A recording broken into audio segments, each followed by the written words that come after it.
here we stand on the brink of history. Two indomitable warriors on the biggest stage in the Northern Kingdom. Only one will cement their legacy as champion. Yeah.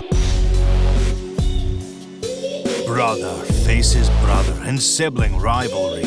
He won a lot of games when we were growing up. Now we're both full-blown adults, so it's an actual rivalry. I wouldn't necessarily call it a rivalry for me. It was definitely a one-sided rivalry, maybe. The Undaheim Mighty Rats, reigning champions, 3-0 against his opponent. There's one place you don't beat me, and it's here. Planting the seeds of a blooming dynasty. The Butcher's Bay Dragons, a rookie squad with championship coaching, blazing their way to the final.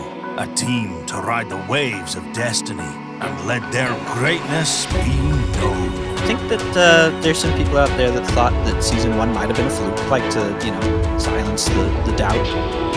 By night's end, only one will emerge victorious. I knew I was going to win this season from week 1. Gosh. You're my brother, and I love you. I'm going to beat you today. This is the NKBBL Championship.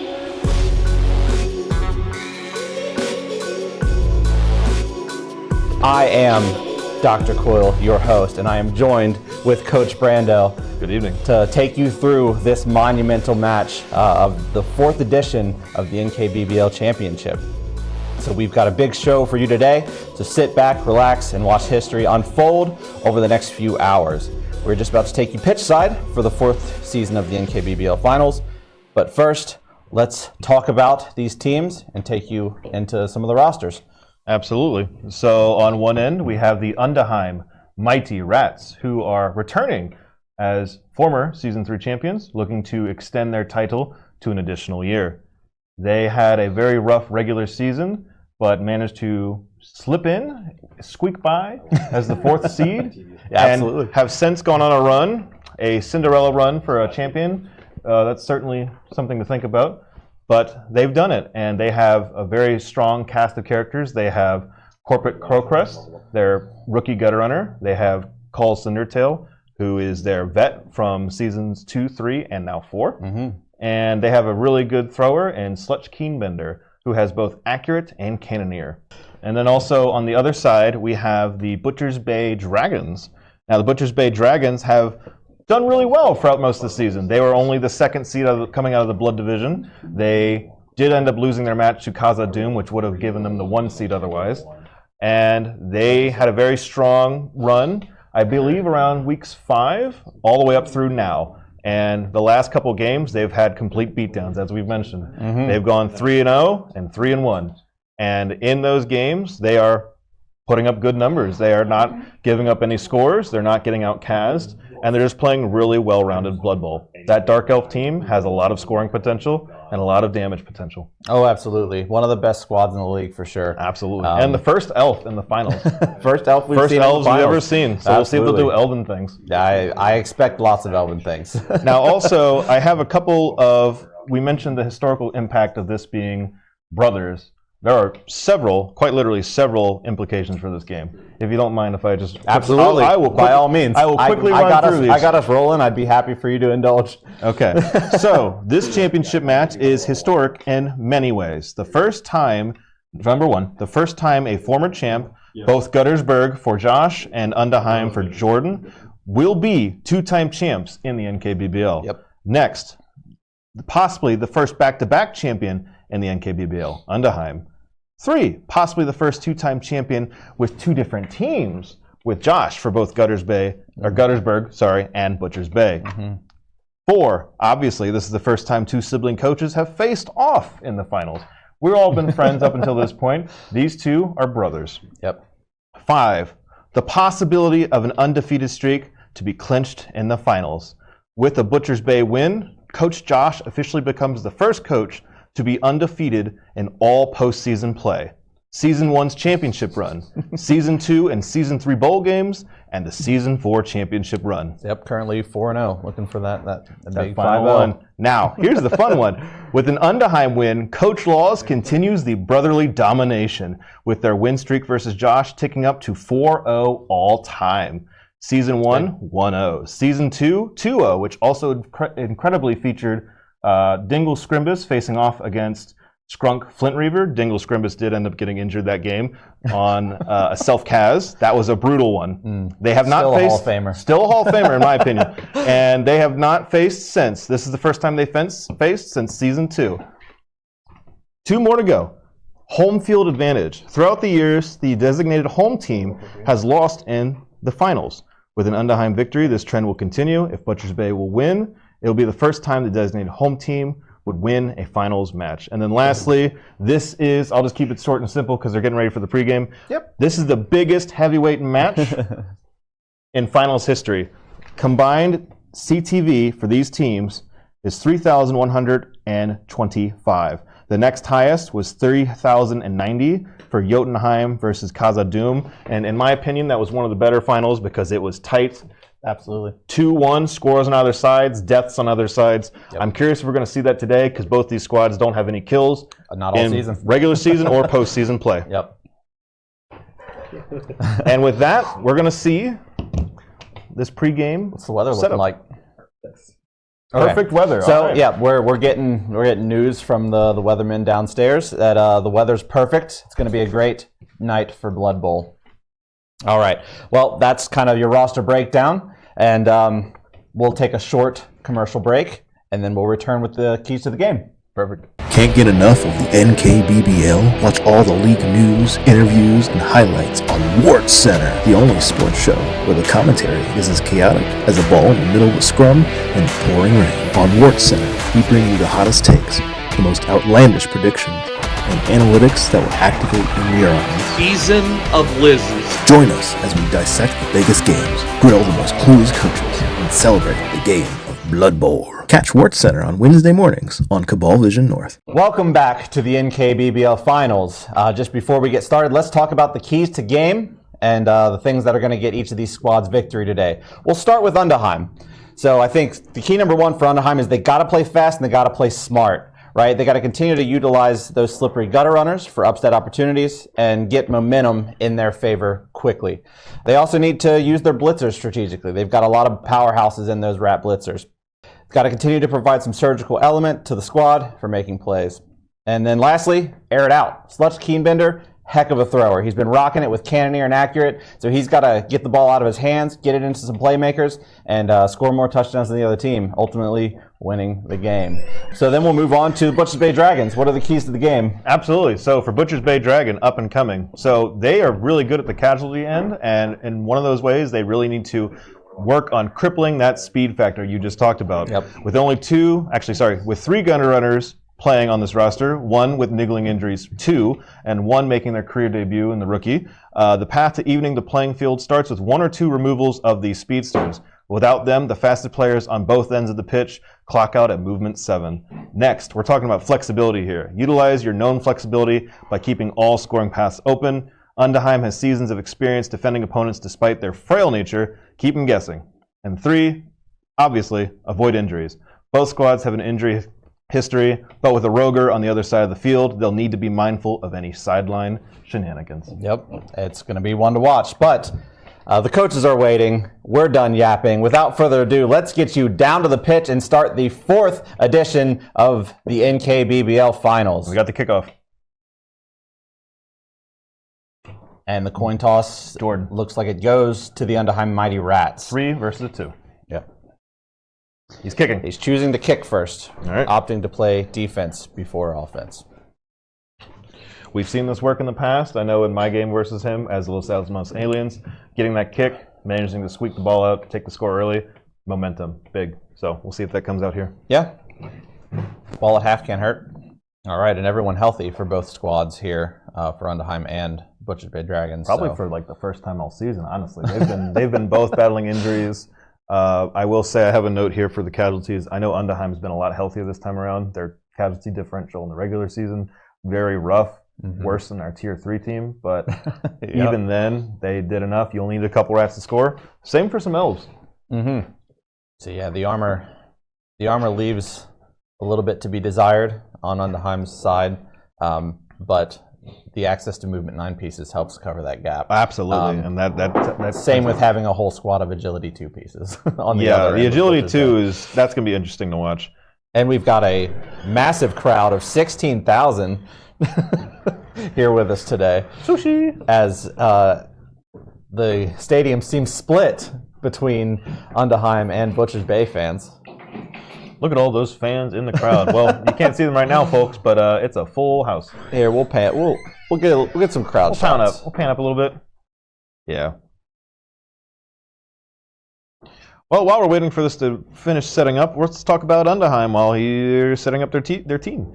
So, Undaheim, after finally making it past the first round of playoffs in Season 3, Coach Lawless has managed to sprint his way into a championship title on the back of Skrunk Flintreaver. Just like all of our previous champions, the hangover was very real as they weren't able to match their previous season's regular season performance, drawing trajectories similar to champions Gutterberg and Jotunheim. We saw them have a rough regular season performance similar to Guttersburg in their second season, yet still make playoffs just like Jotunheim. Unlike either squad, though, they've made it to the final dance. The Mighty Rats won it when it mattered most, beating the Los Alamos Aliens and Gloomstalker Dragonaires, giving them enough divisional points to squeak into the playoff race, where they return to the championship form. In the playoffs, they face some of the juggernaut Blood Division squads in Casa Doom and the New England Matriarchs in tight matches. Now, they face a daunting task as they look to cap off a franchise dynasty with a win versus the red-hot Butchers Bay Dragons. All right, and then while Butchers Bay is setting up their offense, I'll give a quick little blurb on their team as well. Coach Josh has waited a long time for a chance at that title match. After the phenomenal playoff run in Season 1, they failed to make playoffs the following 2 seasons. Undeterred by these results, Josh hit the drawing board and launched their Season 4 campaign with an Elven squad, the Butchers Bay Dragons. Despite a rough start, they've been on an incredible hot streak, not losing a game since Week 3 of the regular season. They've had some setbacks with injury woes throughout the year, but they've bounced back and found a well-rounded squad that was able to beat the Quill Cup champion Liz's in a statement 3-0 walloping. Now, they have a chance to cap off the incredible season with a victory versus the defending champions, the Mighty Rats. Yep, and you got to feel pretty good here. You're the number 2 seed as far as how the end of regular season went. Compared to the number 4 seed, so yeah, I know the numbers. That's another thing. We had the expanded playoffs this season, so there were going to be a lot more numbers. We still had top 4 teams from either side make it. So yeah, it's been an interesting one, and I don't think we've ever had a season without the 1 seed in the finals. To be honest, for either division, I think this is the first time. That's a good question. Undaheim would have been the number 1 seed last year. And then I was number 1. And then Casa Doom was number 1 season 2. And then so this will be the first time the number 1 seed is not represented. Yeah, both 1 seeds. Too many guys. Yeah. This might come as a shock to you, but you have 12 players. Well, you better fix that before they get sent off. Say the Dark Elves opting for a interesting strategy of deploying 12 men. The Guttersburg feeling of their coach, that little goblin-esque, is still inside. Yeah. All right, and with that, it looks like we're about to kick off. You ain't cheating, you ain't trying. And a friendly handshake between the two as they begin. Stank Dustbuster. Yeah, Stank Dustbuster to kick it off. He is a line rat that does have kick. Been playing since Season 2. Yes. Very strong veteran. Not the best stat sheet, but just consistency overall. Kick off with 4. Solid defense. All right. I believe it's D3 plus 3. We'll check really quick. Half the fun of this game is pulling out books every 5 minutes. On the kicking team, D3 plus 3 cover players on the kick. Perfect. You get to replace or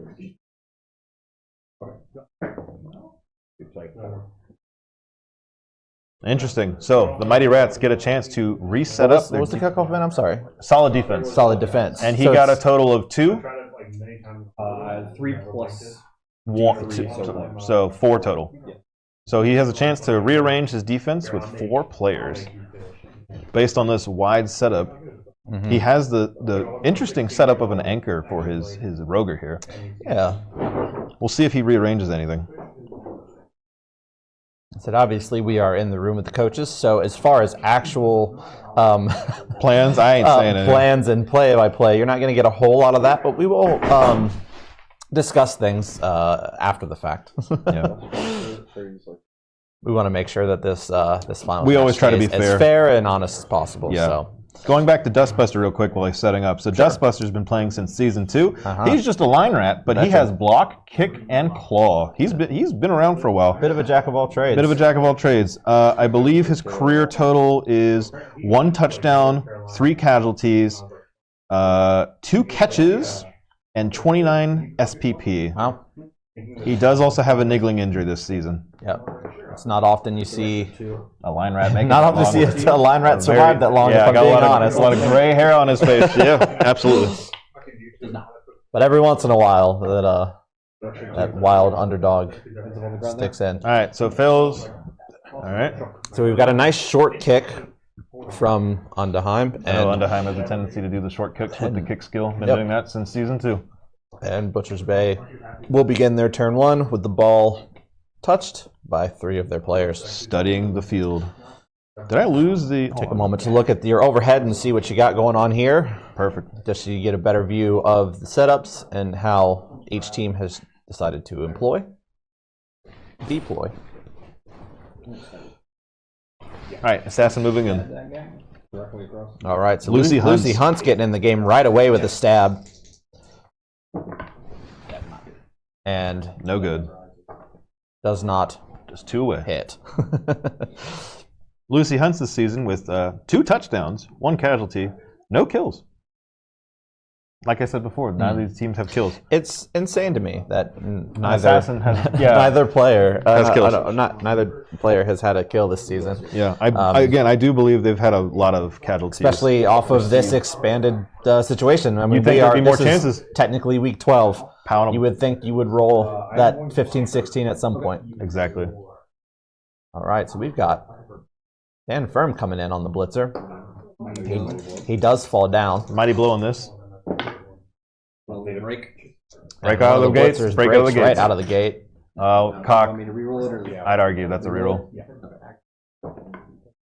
7 plus 1 is only an 8, so just. It's KO. All right, so one of the blitzing rats. Which number was that? Oh, Stand Firm. I'll look it up. Rat Chungus Hanky Tail is the one that went down. Yeah, one of the level 5 players too. Yeah, he runs off to the sideline. He seems like he's got a bit of a concussion, but he'll go under protocol, and maybe we'll see him a little bit later today. Yeah. Another block is thrown. Double pushes. Yeah, side step as well. No, that's one. So you're gonna use I believe that's Crowcrest. You mentioned Fend. Let me check. Yeah, rookie sensation. Mm-hmm. Let's just say block, Fend, sprint, 8 touchdowns on the season, and leading Undaheim, correct? Yeah, of all players, and we'll talk about scoring spread in a bit. Sure. 5 catches though, so very solid season from the rookie. Yep. It's a good target. Nice sticky hands. Yeah. 11 and 13 on block. Everyone's going to make the comparisons to the Skrunk, but honestly... there will never be another Skrunk. There will never be another Skrunk, but that is a very solid rookie season, I would say. Absolutely. It's a good start, for sure. Stumble. All right, so one of the rats on the line goes down. Yep. As a result of the block. All right, staying, not following.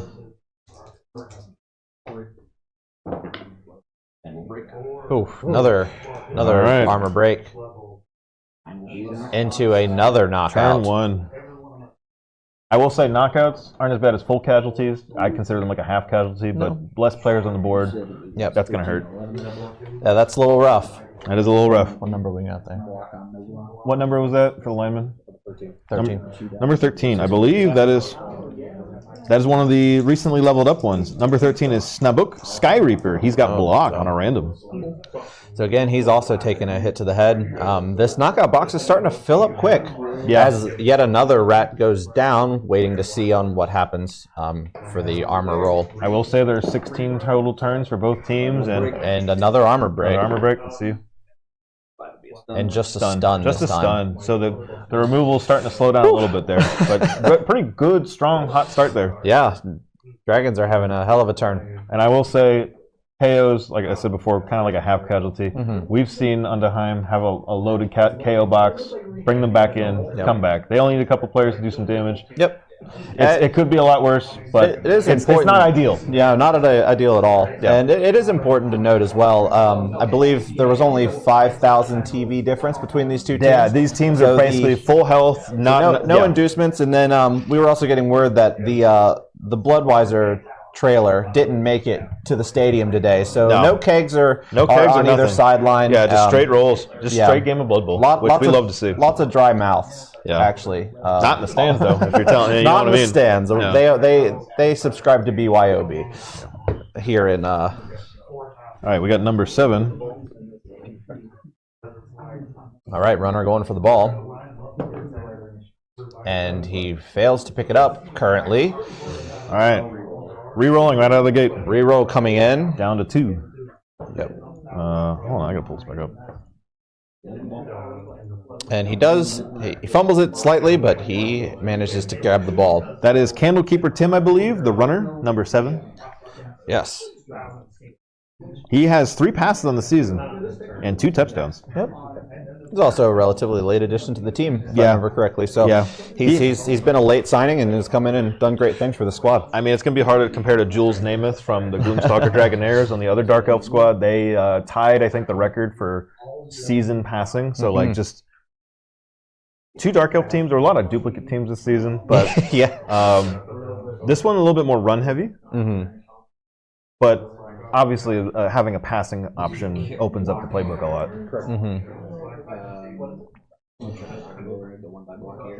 Going for a 1-die block. All right. Push. Just a push. Still going to be staring down that Roger. Yeah. After the block, but a little bit of separation. I mean, when it comes to a Roger, someone's going to get hit. It's bound to happen. Someone's going to get hit. Only Delphs. Yeah. Maybe next year. Yeah. Oh, I believe Butcher's Bay came in with a bench as well. Both teams came in with a bench. Yes. Butcher's Bay with 12 players, Undaheim with 13. That is the deep bench for Undaheim, that'll definitely help if the KOs don't work. It'll definitely ease that pain. However, if we see more removals, that'll go downhill quickly. Yeah, and that's having a deep roster is definitely great when you've got a Skaven team. Because like we saw with this first turn, the Mighty Rats can still possibly field 11 after this drive. Yeah. Provided nothing gets worse, you're still looking okay. It hurts a little bit to have that blitzer gone, but you adapt. There's always a next man up mentality with a Skaven squad. Yeah. And honestly, adaptability is the biggest thing in these playoff squads. Oh, for sure. Both of them have made adjustments and gotten this far, and it shows. Let's get a little zoom in as the match gets tight. We love the moments where all of the players are condensed into a single point on the pitch because we can really zoom in and give you the best shots of the action. Absolutely. All right. Undaheim's turn. All right, so we get to Undaheim turn 1. Undaheim turn 1. Rolling in number 6. And eventful so far. Cheddar Chadwell, the rookie. Hired this just last week. Yeah. Yeah, I will say this does remind me a little bit of the season 2 finals. I believe. Oh, with Ymir? Well, not just necessarily Ymir.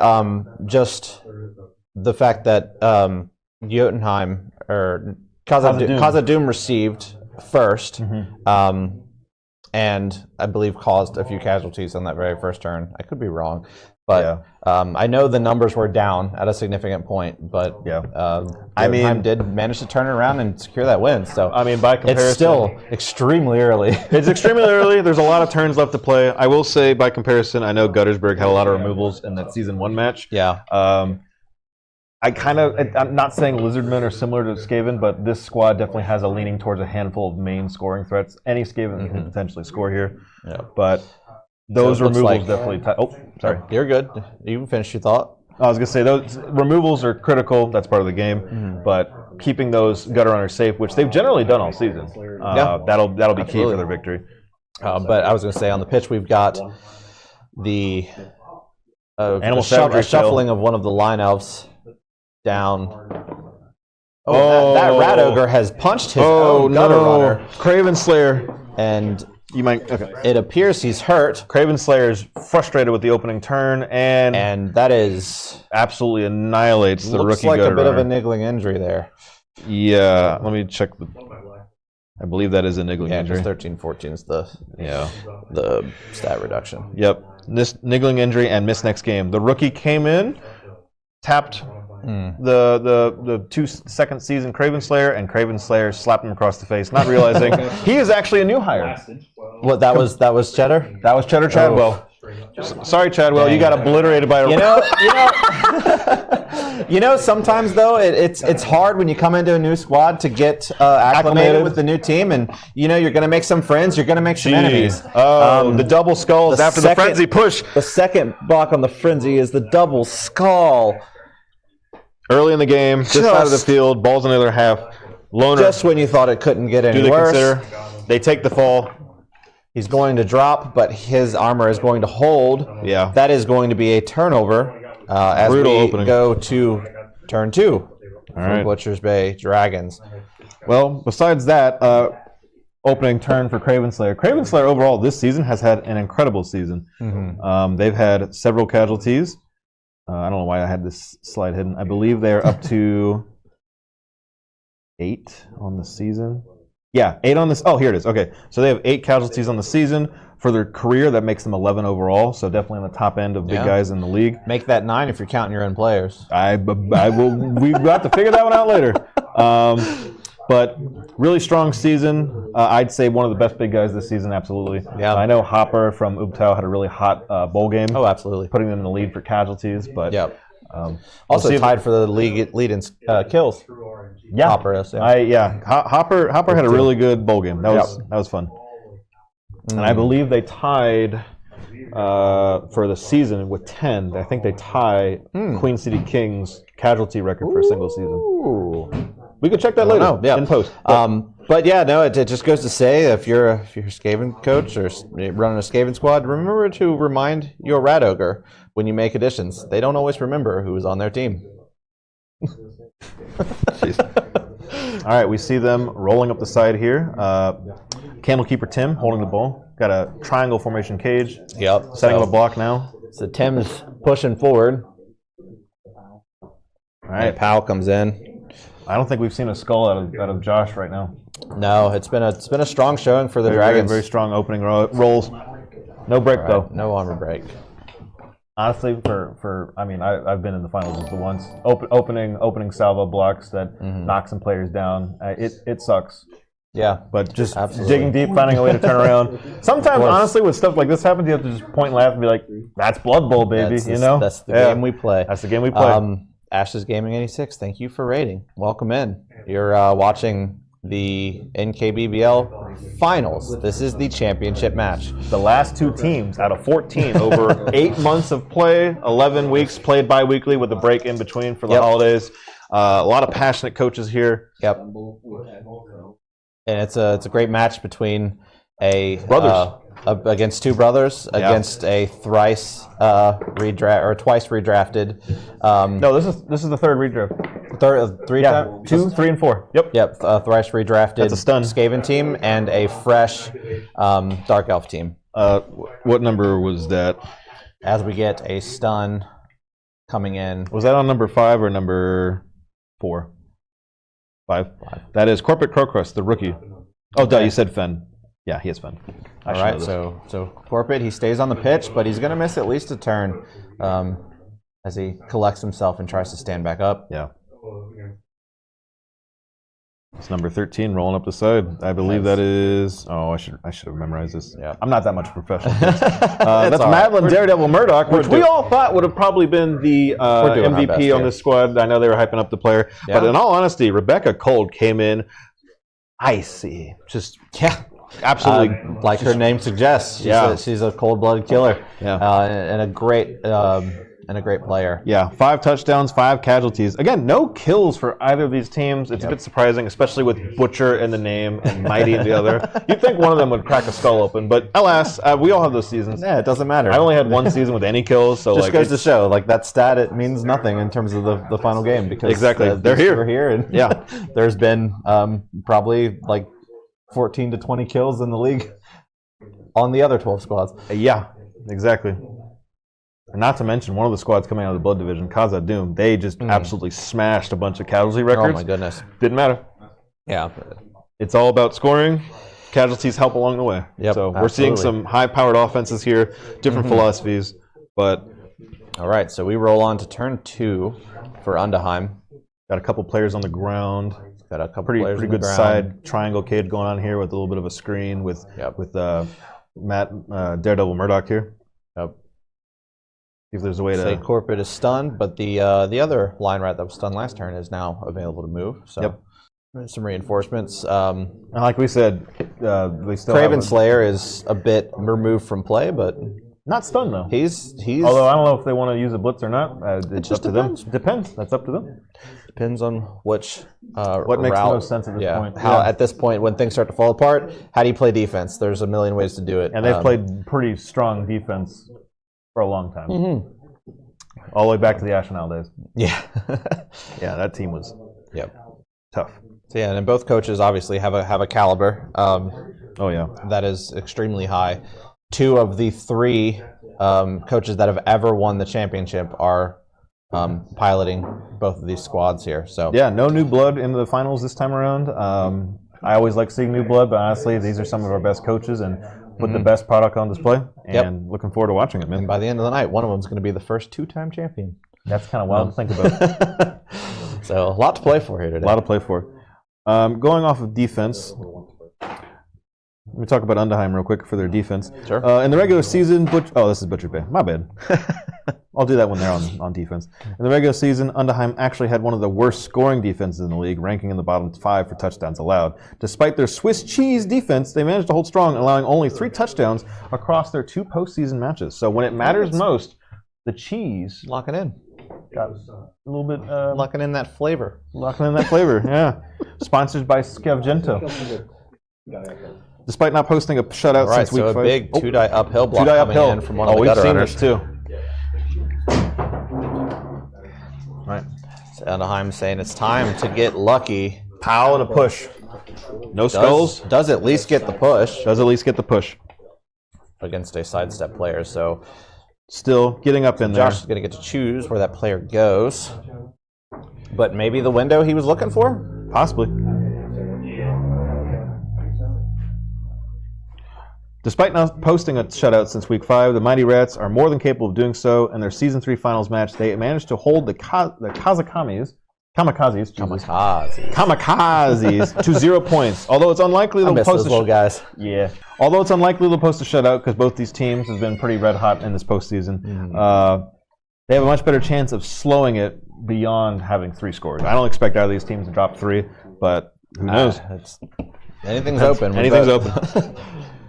2 very high-powered offenses. High-powered offenses and honestly pretty solid defenses this postseason.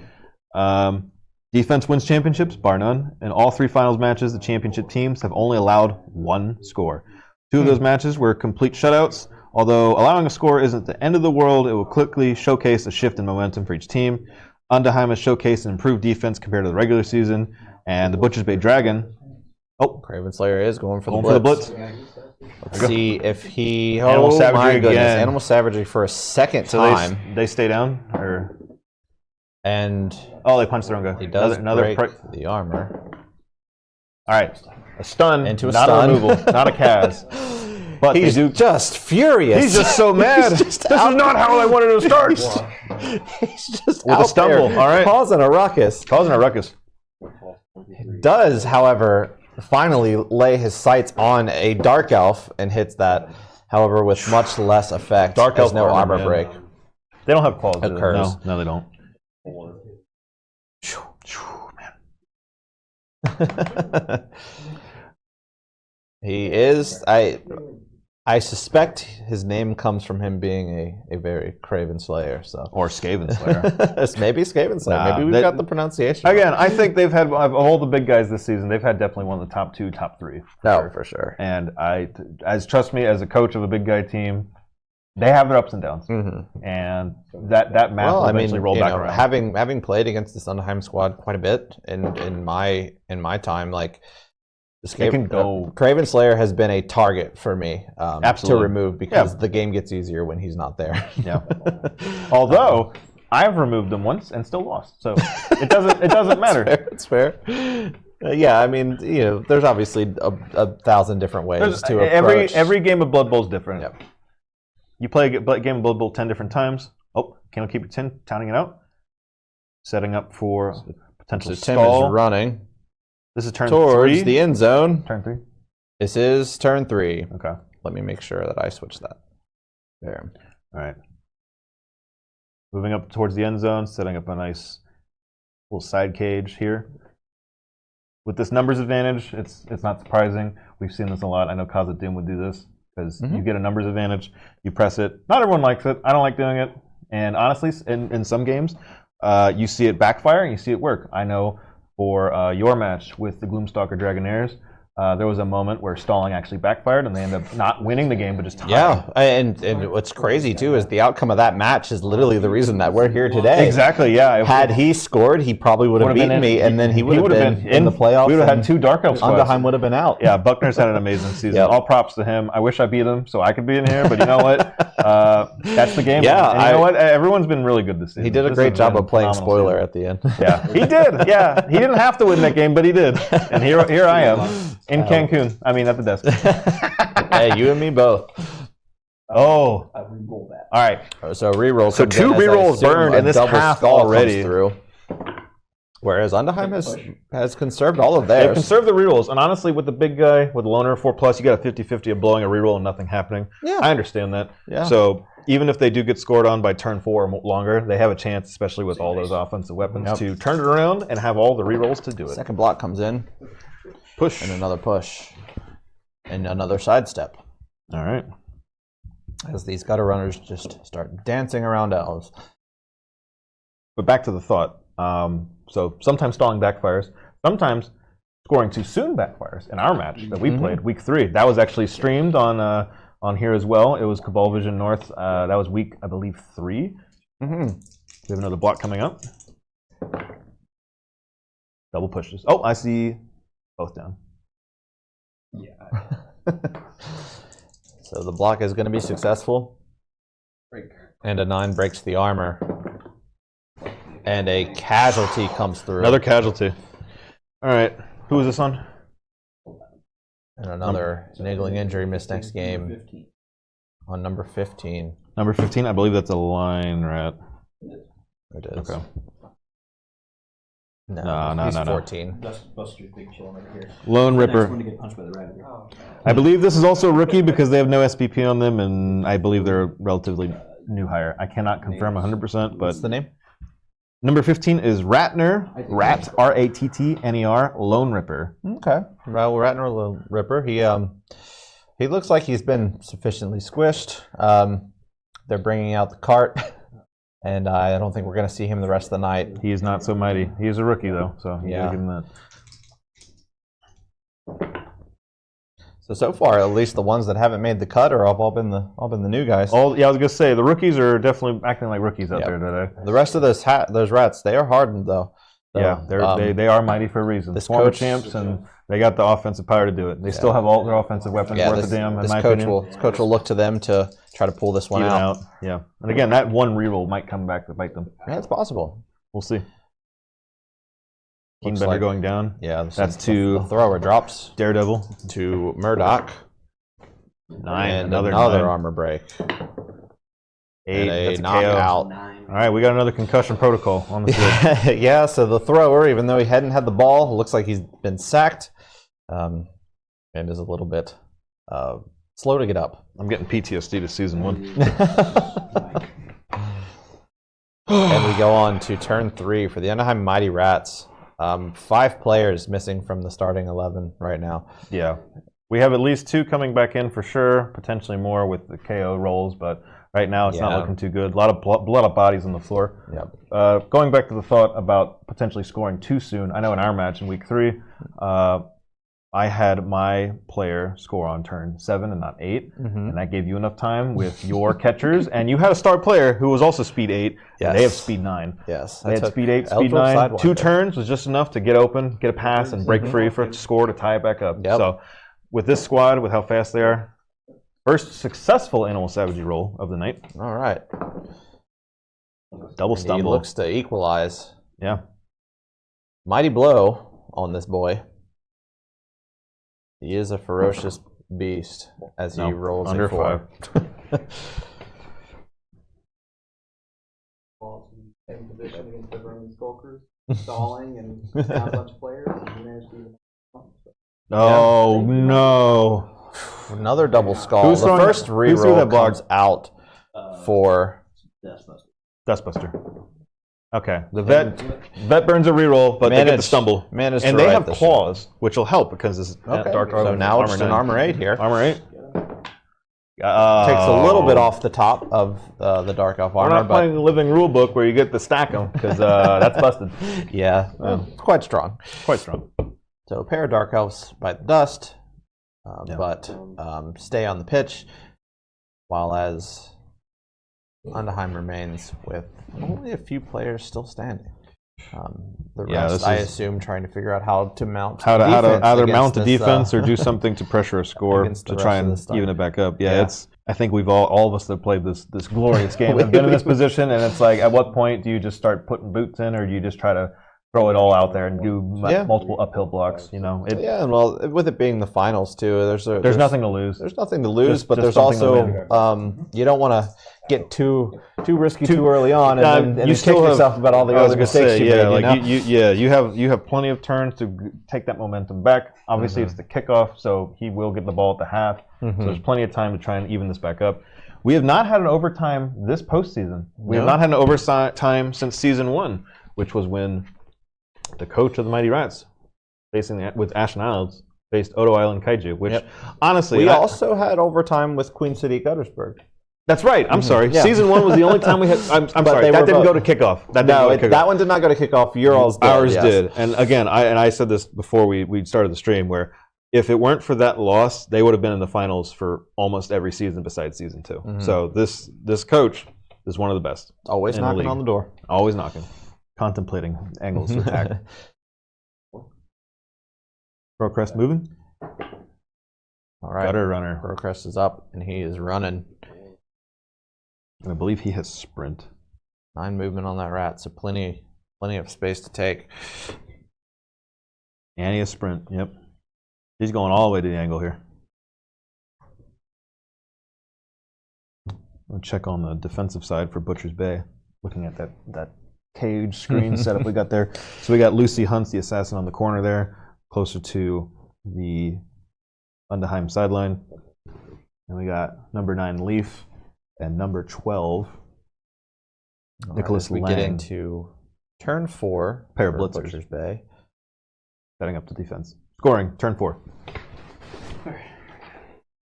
And the score comes in. What happened? Candlekeeper Tim with the first touchdown. Thank you. So there we go. Yeah, you want to see it? I tried wearing this during the season, but I can't roll dice with it, so I saved it for this. So the first score of the 4th NKBBL final is out, and it's Butcher's Bay. Butcher's Bay. I have a feeling we're going to see multiple scores from both teams, potentially, obviously. Yeah. I don't expect this to be a shutout. I think Undaheim, with two cracks in the apple here. The most important thing, we check in with the medical staff and see concussion protocol coming out of the blue tent. Looks like Sky Reaver's not back. Sky Reaver misses as well. And Keenbender is back. So we do have the thrower. This is critical. Which is crucial. Yeah. So still down 4 players. They're down to I believe 9. Yeah. So still 9 versus 11. Yep. No so affiliation. A little behind, but with Skaven, you've always got a shot. So yeah. And they'll get a chance to potentially crack a couple skulls again with Craven Slayer on the opening kick there. Yep.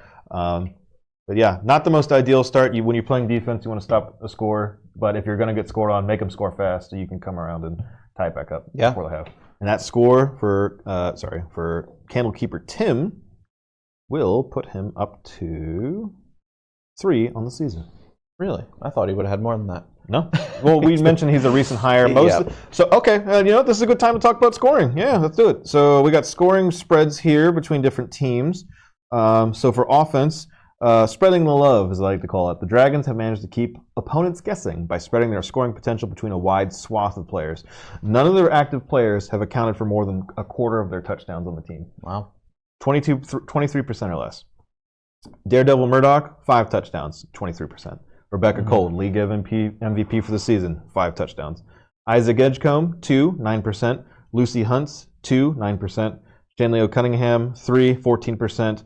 Candlekeeper Tim, now up to 3, also 14%. And then Michael Fitzwilliam, John Casey, and Nicholas Lang, all at 1. Yeah. So nobody's scoring more than 5.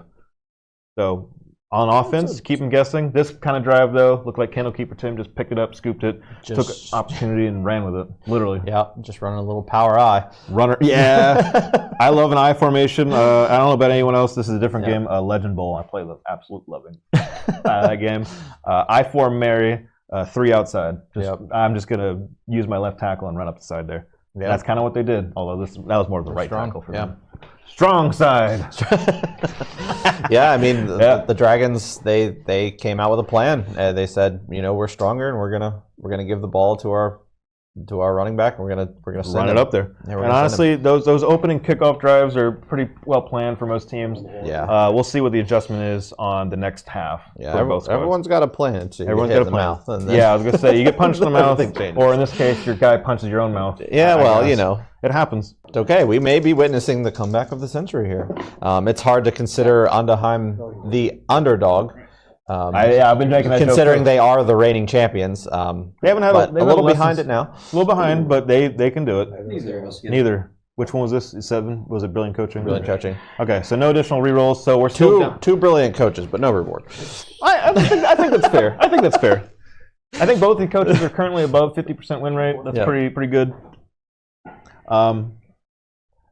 Additional reroll probably would have helped Butcher's Bay in that case, but having 1 reroll, they already got the score. They got the momentum currently. Sure. But there's a lot of time to turn this around for Undaheim. No, absolutely. And like I alluded to before, Undaheim being the reigning champions, last year they were the Coil Cup winner. They had the best regular season record. The only Coil Cup winner to win the finals. Yep. However, this season, only a pair of wins. And a whole host of ties. Saw them just enough to get in. The only two wins were in divisional play, giving them enough to get in on the 4 seed. Yep. So we're gonna reroll that one. In the broader spectrum, where to go? I don't know. Right next to your butt. Die down. Sorry, we've got dice missing. It happens. On the break. Broader spectrum. Ooh. Number 3. Oh, we got a Kaz. Edgecombe goes the other way. Who threw the block? Was that Craven? Nope.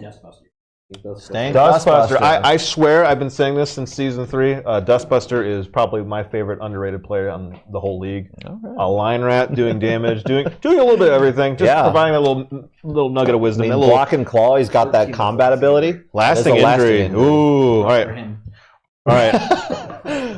3. That is a smash knee, -1 to movement. Ooh, Dustbuster with the claws, straight in the stabbed him in the knee and got a removal. All right, if you're gonna have a comeback drive, this might be good. Yeah. Poor guy. That's a good opening salvo to try and return this back around. We would play. We were told by the media department we're not allowed to show you the replay, but his kneecap was on the floor. Yeah, someone's probably gonna pick it up and eat it. Probably Craven Slayer. Get some bone marrow. I don't know. Yeah, so a little bit of equalization happening for Undaheim, which is great to have early. Oh yeah, honestly, the opening kickoff, that being on the receiving end of all those KOs, that stinks like some bad cheese. But you know what? Like a you can eat Gruyere. like a good or a Munster. But just a couple good blocks, open it back up. You can swing back around. This team's very fast. We mentioned that in the pregame. Mm-hmm. So, in my opinion, the question is, can they score and not give them an opportunity to score back? Yeah. Although have enough rats to do it. Enough rats to do it. I will say the Butchers Bay defense We mentioned it before. Very good. Very solid. Mm-hmm. Actually, this would be a good time. Keenbender to pick up and pass. Okay, we got a pass coming in. Keenbender showing off his quarterback skills. Oh, we got a little handoff of the pass. Let's see if he gets to He pick goes up. to pick the ball up. 3 plus, he's No got sure it. hands needed. Got it. Little And he dinker. goes to throw the pass. Not a 1. It's a 2+ pass with the pass skill. And he gets it just. All right. And then 2+ to catch on the receiving end. And he 4. gets it. So we've He got gets a it. successful Keenbender pass. is now the record holder for most pass completions. There you go. Nice.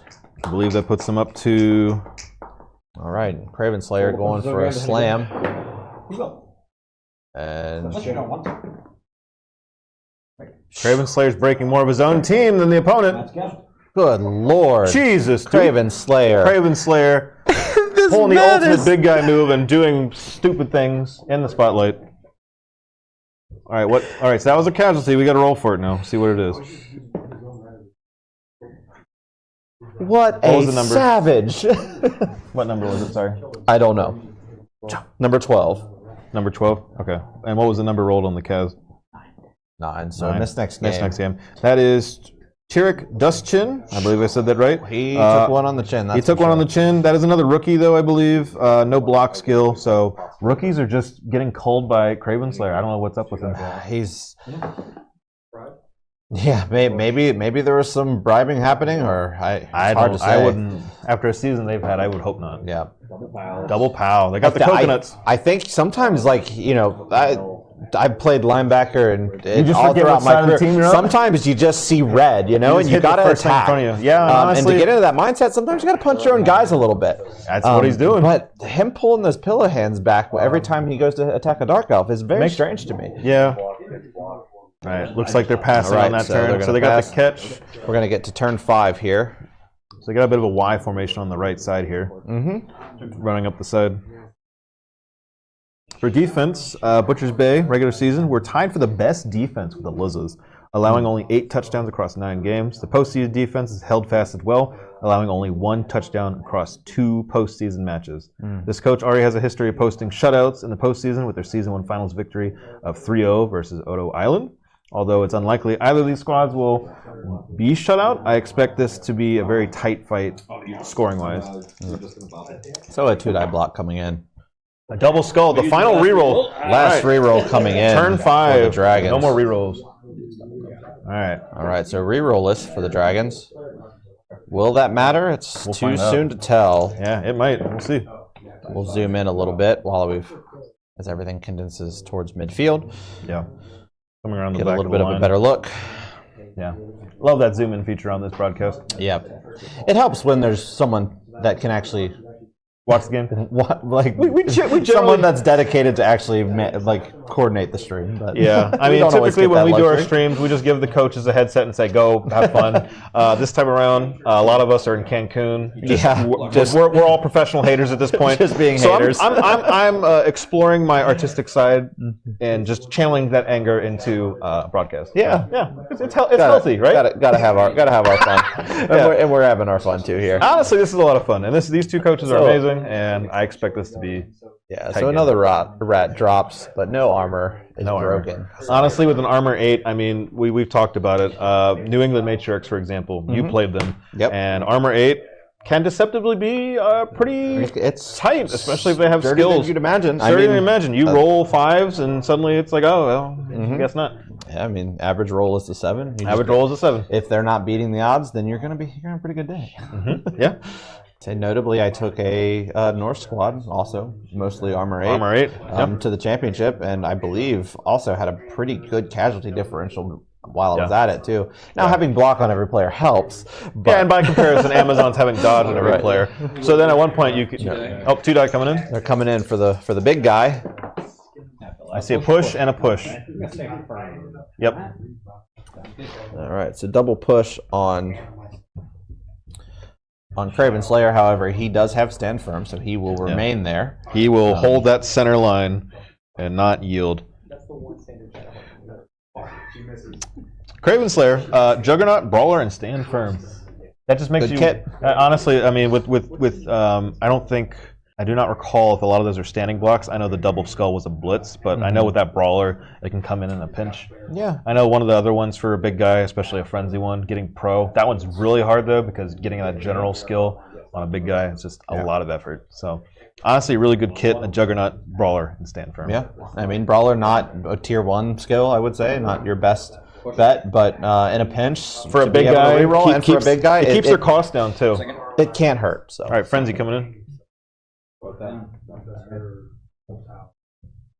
All right, so the second block is both down. I believe both players have blocks. I believe this is a blodge.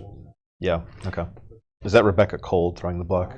Yes. I can't see the number from this angle. My bad. I don't have very good eyes. It's all right. One die block again. One die block on the blitzer on the right is coming in. Push. He gets the push. All right. Does have stand firm. Yep. He's going to choose to stay there.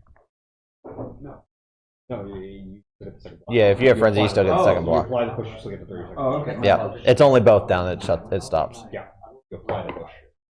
Another push. And nothing happens. So that right side cage for Undaheim seems to be Hold holding up. steady. Yeah. I mean, they got the back of that stand firm. Yeah, blitzer. I think that blitz coming in on the blodger there. I believe that is Crow Quest. That was pretty critical because obviously Dragons close in, but they still close maintain in, the but ball. Undaheim holds. They're mighty there.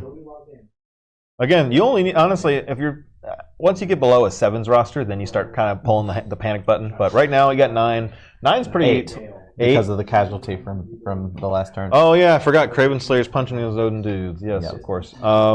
8. You're still above the 7s roster. You got 2 more to go before I start hitting the panic button, in my opinion. Yeah. But yeah. All This right, might be so the first time Undaheim in a electing while. to stand up a few players. This might be the first time in a while they're all standing besides the opening kickoff. Yeah. Yeah. Which is honestly pretty solid. This is their turn. Turn 5. Turn It is 5. turn 5. Yeah. Yes. We did. We have checked all the equipment. Everything is kosher here.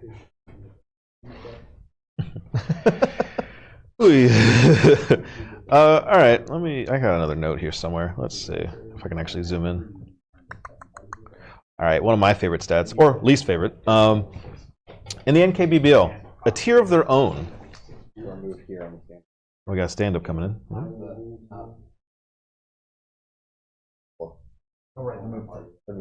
The whole team's up, and the coach walks away. And Rats are questions. fast. That's their trade-off for being squeesh. Here we are, season 4, and Josh is like, oh yeah, that's right, rats. Rats. With this finals match, we once again see upsetting trend of tier 2 teams just simply not doing anything. They're 0-5 in the postseason.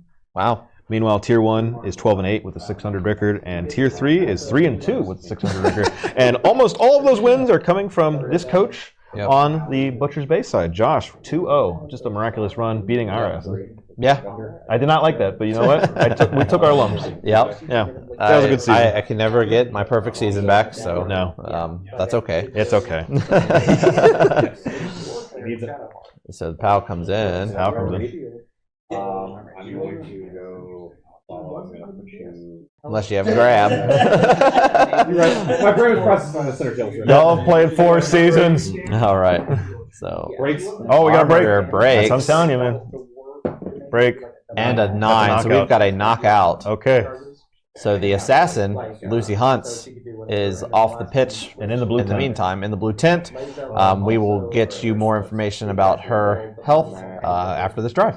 Oh, for Swag 420 based, the Rats decided to kick off, so they do get a chance at the ball at the start of the next half as well. Yeah. So Dragon started with received first and got scored turn 4 and got a score on turn 4. So trying to lean on that fast and furious offense that they've had throughout this postseason. Yeah. A lot of teams have been on the receiving end of this throughout the last couple seasons. Oh, yeah. You just get an opening for a gutter runner, and it just gets out of hand. Dark Elves are no slouches, though. They're speed 7 with a couple go for it. They can definitely come back and tag them up. But yeah, I mean, Dark Elves, They're probably jack one of the best rosters that you can have out there. You've got the good mix of decent armor to build off of, some good speed, and then your only trade-off is generally some armor on those higher speed pieces. Yeah. And then excellent agility throughout the entire squad. The edge, in my opinion, is the big one, especially with ball handling. That's how you win games, scoring. And then, if you want to have a little fun, there's an assassin there. Try to whittle down some low armor teams. Yeah. Flavor to taste. Not everyone's bag, but who has the ball? I'm sorry. Undaheim has it. No. Number 5? Crowcrest. Okay, thank you. Yeah, of course. All right, so now we're still on the offensive drive after that block. Let's talk about the Undaheim Mighty Rats offense. I like to call it the next rat up. So obviously with Skrunk, Flint, and Reaver retiring, a lot of people were wondering, what the hell are they going to do this season? They're going to draft a rookie and then just develop him over the course of 9 games up to the finals and let him cook. Now, we'd already mentioned cooking. Hey, they've been cooking. We've mentioned before about the Butcher's Bay Dragons. All right, so we've got a rat running towards the end zone. Yep. He does not have the ball, but he does the 2 go-for-its and succeeds. Yep. Maximum speed. All right. It looks like. Yep. All right, and we've got a handoff coming. Crowcrest. I see this. Going to require 2 go-for-its for him as well. Crowcrest does have sprint, but that doesn't matter for this. Doesn't matter here. There's 1. All right, second go for it just before the handoff. 6. And he gets it. Now the handoff time. 2+ handoff. We'll see. Oh, man. Got it. And he's got it. And just like that, the Undaheim Mighty Rats knocking at the door. Knocking at the door. Massive play. Massive play. Just massive play. That blitz KO, I mean, they're already on the ground, but getting them off the field was a nice plus, but opening that lane for 2 gutters, just sprint down the sideline. All right, so we're going to switch over to Butcher's Bay turn 6 as Undaheim looks to equalize here late in the first half. Just to finish up that train of thought while he's the coach for Butcher's Bay is going over their options. Corporate Crowquest leads the Undaheim Mighty Rats with over 50% of their touchdowns amongst active players with 8. Tackle stand. Or they're at 50%, sorry. Call Cindertail, the vet that's been playing since season 2, has a quarter of their touchdowns amongst active players with 4. And then the rest of their squad, Keenbender, Foul Gash, Craven Slayer even, and Cankertail all at 1. Under about around 6%. So the gutter runners are cooking.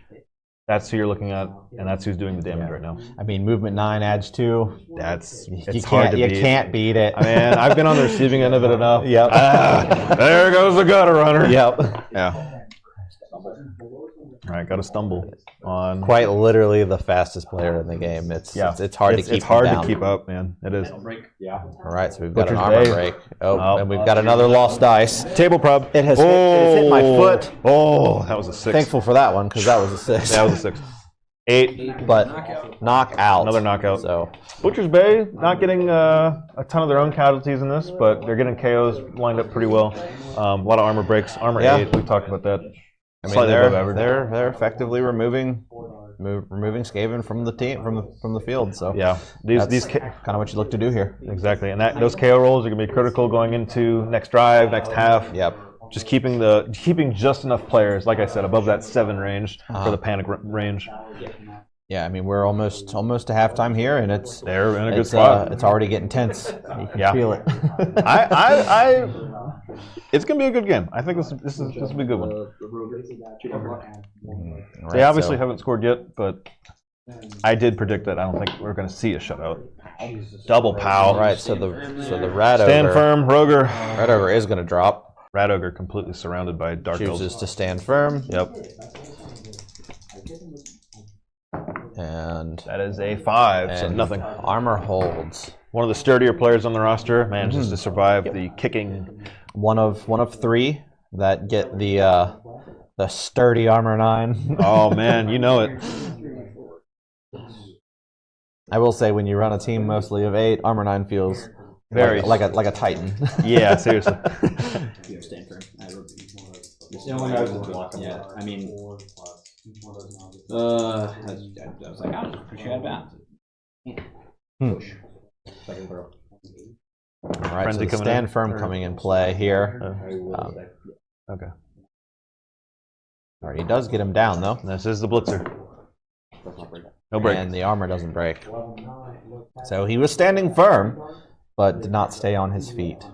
There's a lot of excitement to be had in the last bit of this first half. Yeah. But even more excitement as we have a brand new announcement from Reptile Records. Oh yeah, that's right. The Lustrian Lizards with attitude. The Lustrian Lizards with Attitude. You know, they have a record company, and they've got something new to show us. So we'll get to see that at halftime. Yeah. It would have been pretty wild to see them in the finals and also going back on the field to do the halftime show. I don't know if that would have helped their game plan, but that would have been pretty wild to see as a commentator, as a fan. But right now, they took their time these past couple weeks to get their album ready to rock, and it's going to be a good one. All right, another knockdown. This is on the thrower. 8'll break. All right, so we've got another break on the thrower. However, stun. just a stun on Keenbender. Keenbender critical on that return fire drive there. Absolutely. They have G Pity on that label, but technically that has been terminated. Yeah, they got arrested recently, I believe. Yeah, there's some controversy. So Lizards with Attitude aren't down with that. So so they have held waiting legal action. Another POW. All right, so Dragons continue their excellent blocking. Dice. I was gonna say this has been pretty. I would argue pretty one-sided on the block dice again. Yeah. Scoring. All right, and the touchdown for Undaheim comes in. Cole Cindertail. We got a tie game, and we are no longer going to have a shutout. All knotted up going into turn 7 of the first half. We talked about before about potentially stalling or not. I like this move, in my opinion, because it gives them 2 shots at the apple here, or 2 cracks at the apple for the KO rolls. Yeah, critical for them coming into the next. Yeah, half. I mean, you want to roll as many of those chaos dice as you possibly you basically can. get 3 going up to potentially 6 attempts to get them back in. So. I mean, hell, even if the Dragons put in a second score, I don't know if you're that upset if you can get some more of these guys back. We might see an overtime if they just repeat what we just saw here. Yeah. We'll see. All right, so another one does come back. All right, linemen are back. All but the Blitzer return. Yeah. And now we're sitting at 9 on 11. Yeah, that was turn 6 so score we'll get for into turn 7. Yeah. All right, so they get back up to 9. There was one casualty against the Dragons, but they have a bench, so they are still at 11. Yeah. Still relatively healthy and ready to go.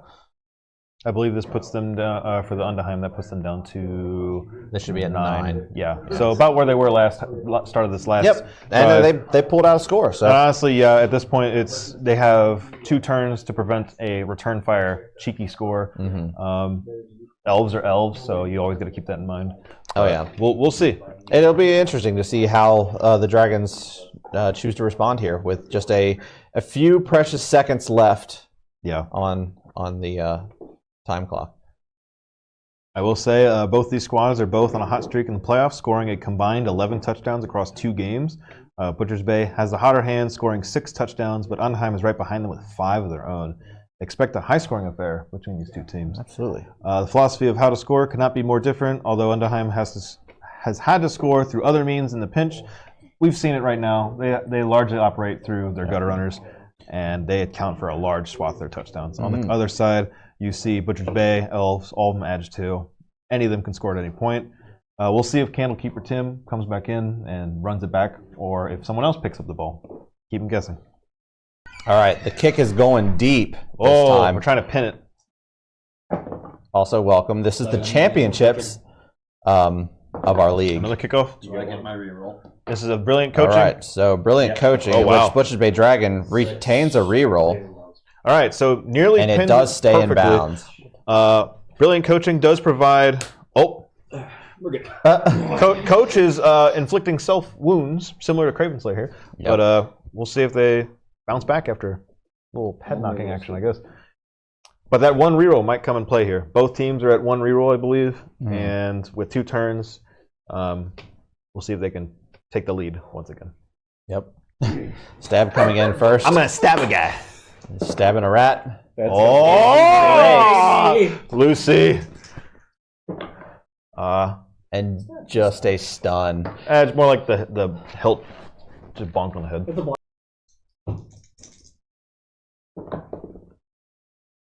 We got 5.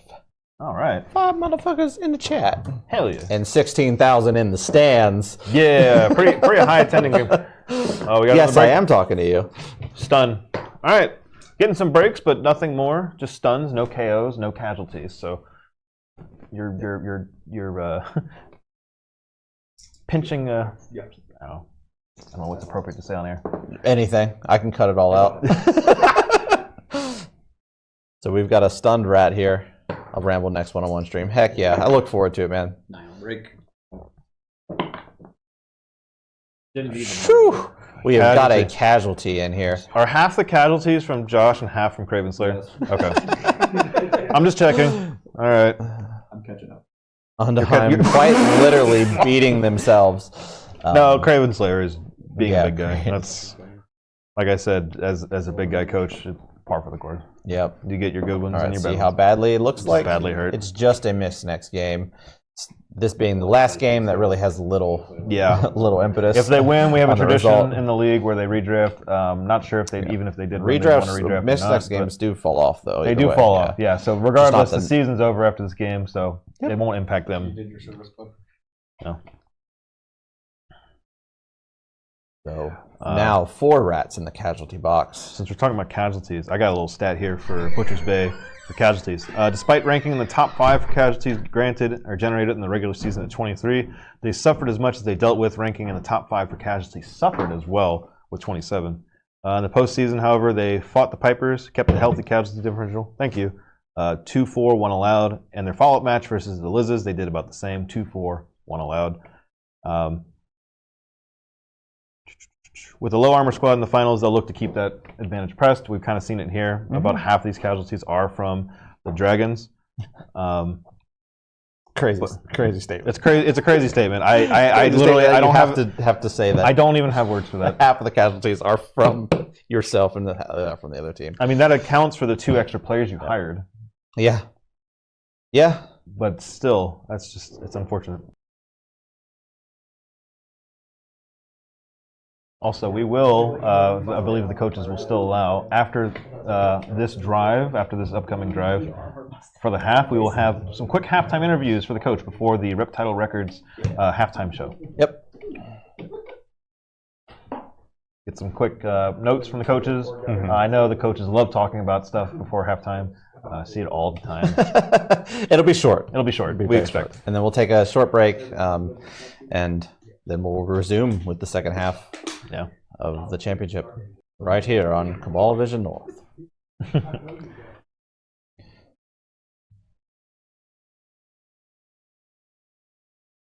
In this moment of quiet, I'll bring up stats about casualties for Undaheim Might as well. In the regular season, we mentioned it before, they had a pretty bad casualty differential. Again, postseason, it's fresh, doesn't matter. But to mention, with that armor 8, they had a wide margin for that casualty differential of minus 23, which is worse, which was even worse than the only Tier 3 team this season. Suffered about the same amount of casualties allowed at 38. With that said, they suffered 5 casualties in the first round of playoffs versus Casa Doom. Didn't matter, they won. Yep. We'll say, not to cut you off, but we're getting a handoff here. Oh, go ahead. As they hand off to Candlekeeper Tim. Pick up the ball, get the handoff. I sense tight buttholes for the Dragons here. 2 was all he needed, and that's what he got. We're seeing an attempt at a very long stretch here, potentially. Yeah, so handing it off. Here comes the pass. To the runner. Runner goes up for a pass. So a little bit of Elvin shenanigans. We got a 3+ pass, and he does get it out to him. So let's see if he catches it. Beautiful looking pass. Now, can he catch it? He can. Does. I do notice that. Did he burn the reroll on the sure hand or the catch? Yes, the reroll was used on the pickup. So that brilliant coaching came into play almost sure immediately. Did. All right, so we see a bit of a stretch Butcher's Bay Dragons really looking to push their advantage here at the end, and go up with the lead. Honestly, possibly. You know what I just realized? This is probably the fastest 2 teams in a finals we've ever had. Oh yeah, I think no doubt. Anytime Skaven's there, that's already a high base mark. But then you got Dark Elves movement 7. Skaven's only opponent in our finals has been Snotlings, which is horrifically slow. Yeah. Although that team was more about the hiring versus the.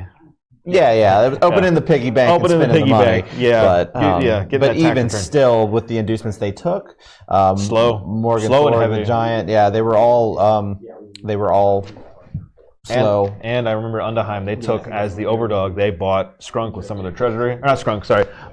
The actual one and only Hackflim. Hackflim, yeah. That's right. You're right. And Hackflim came in, and him and Skrunk did a lot of damage. Do a little 1-2 punch, help them take that victory. Yep. But yeah, by comparison, I mean, Jotunheim Season 2 versus Dwarves. Yep. And then Season 1, you have Goblins versus Lizards. Lizards are pretty damn fast. Goblins are about average for speed for most of their team besides Trolls. So these two teams just clocking in pretty high 40 time, if I say so myself. Oh, yeah. So we've got turn 7 for Undaheim. Turn 7 Undaheim. As the coach looks to try to get out of this one tied. Looks like they have both rerolls as well. Trying to stop the 2 rerolls. That could help. Looks like plenty of players in range, which, like we mentioned with the speed, with Skaven, you're generally always in range. And honestly, for Skaven, a lot of the time they're doing screens. You don't see them trying to base up a lot, but we've seen it as well in the season. Yeah, it'll be interesting to see how they choose to defend this here. Yeah, I would argue this turn is probably very critical for the outcome. This is huge. Yeah, you're looking at either going into a situation where Undaheim is up a touchdown, or tied with a chance to go up a touchdown and leave taking the momentum. The Dragons with basically no time left, or you're fighting for another time, or you're down and you're trying to equalize in the second half. So this will definitely change the perspective of going into coaches have going into the second half. Absolutely. I wish we could do this every match. Well, this is great. Hey, chat, let us know if we should do this every season. I mean, we always do it for the finals. I can't. I can't promise. This is a lot of extra production value. I can't promise this extra production value for every game because I like to play still. I like to play. Yeah, we prefer to play on Wednesday nights. So, Sleep is Falgash moving in. Craven Slayer's going to declare blitz in the board here. Okay. All right. So let's see if he. Craven Slayer, has he gotten the right pep talk from his coach? He's ready for it. He's ready to run in there. And he goes and throws the first 2-die block. With, I see a skull and a push. Yep, Juggernaut push. Juggernaut comes into play here. Yeah, Juggernaut's great skill on a frenzy piece, especially one of your best blitzers. And the second block comes in. Another and Juggernaut we've got another push. Yeah. Towards the sideline. Pinned to the sideline, but will not get that player knocked down. I will say they did slide in there. Sleep is Falgash. Falgash does have tackle and stand firm. Could be huge. That could be huge. Really kind of pinning them in there at the sideline. And honestly, if you get to turn 8 on defense and they're still there, I mean, it's over. Yeah. They don't score, you might actually remove them. You don't know. So it's tight. It's tight sideline. The clock is ticking down. Literal seconds left in this half. Going to take a brave maneuver. Yeah. Dustbuster sliding over. Yeah, so the Rats are employing the dog pile strategy. Love to see it. Or rat pile, I guess, if you will. Guess they call that the Rat King? Swarm. A rat swarm. You don't get a lot of experience for killing them, but they look cool. Yep. The big rat that makes all the rules finally decided to get a punch off. Didn't get a removal, but put a lot of pressure on. While they're discussing the situation, I'll try to finish up the quick note about casualties, as we see right here. Not saying they're pillow hands. They've gotten a few casualties of their own. They managed to survive the Khazad match, as mentioned before, and versus the Matriarchs, they managed to suffer 0 casualties while doling out 2 of their own. So their total Kaz differential for the postseason for them is -2, which is a lot better than the regular season. So for sure, as long as that's probably why they hired those rookies, just to get them a little bit of a buffer for the eventual damage. Probably didn't expect Craven Slayer to come in and do a lot of that, but that's why you hire them. They're fodder. All right, so we move into the final set of turns of the first half. All right, we are here at turn 8. Let's see how the no rerolls. No rerolls for the Dragons. Pinned to the sideline. What will they do?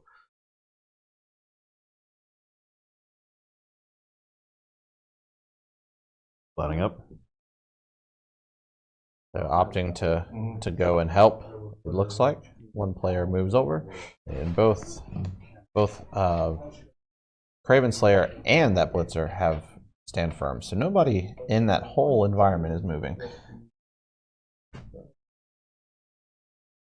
They both have stand firm. That's right. Yeah, Yep. They both have stand firm. So there's still There's no option for there's that. no option for frenzy at this rate. Yeah. Yeah. Just an absolute cluster. Yeah. The Dragons are moving into position, trying to secure their second touchdown of the night. Declaring a And blitz. The blitz comes in from the Witch Elf. On to one die Craven block Slayer. on the Craven Slayer. Just This is a one Witch die Elf. block. No rerolls. Push And a stand firm. push. Does Second have frenzy. Yep. And gets Push. another push. So stand firm Man. is causing trouble. The big as guy Craven Slayer. holding down when it matters most, right there. Yep. They had a rough start to open, but the coach did some kind of pep talk in between drive changes, and I mean, there's a reason he's on this squad. He's a temperamental little shit, but he he's wakes up and does his job, and that's why he's got that contract. he's got a bad attitude. He's got that lunch pail up mentality for football, but you know what? Or Blood Bowl, but hey. All right, so another one die block coming in, and yet another push with the second stand firm More player, frenzies onto and gets the POW there. Okay.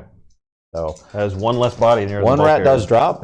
Yep. However, this one is armor 9, No break. and he doesn't break. All right.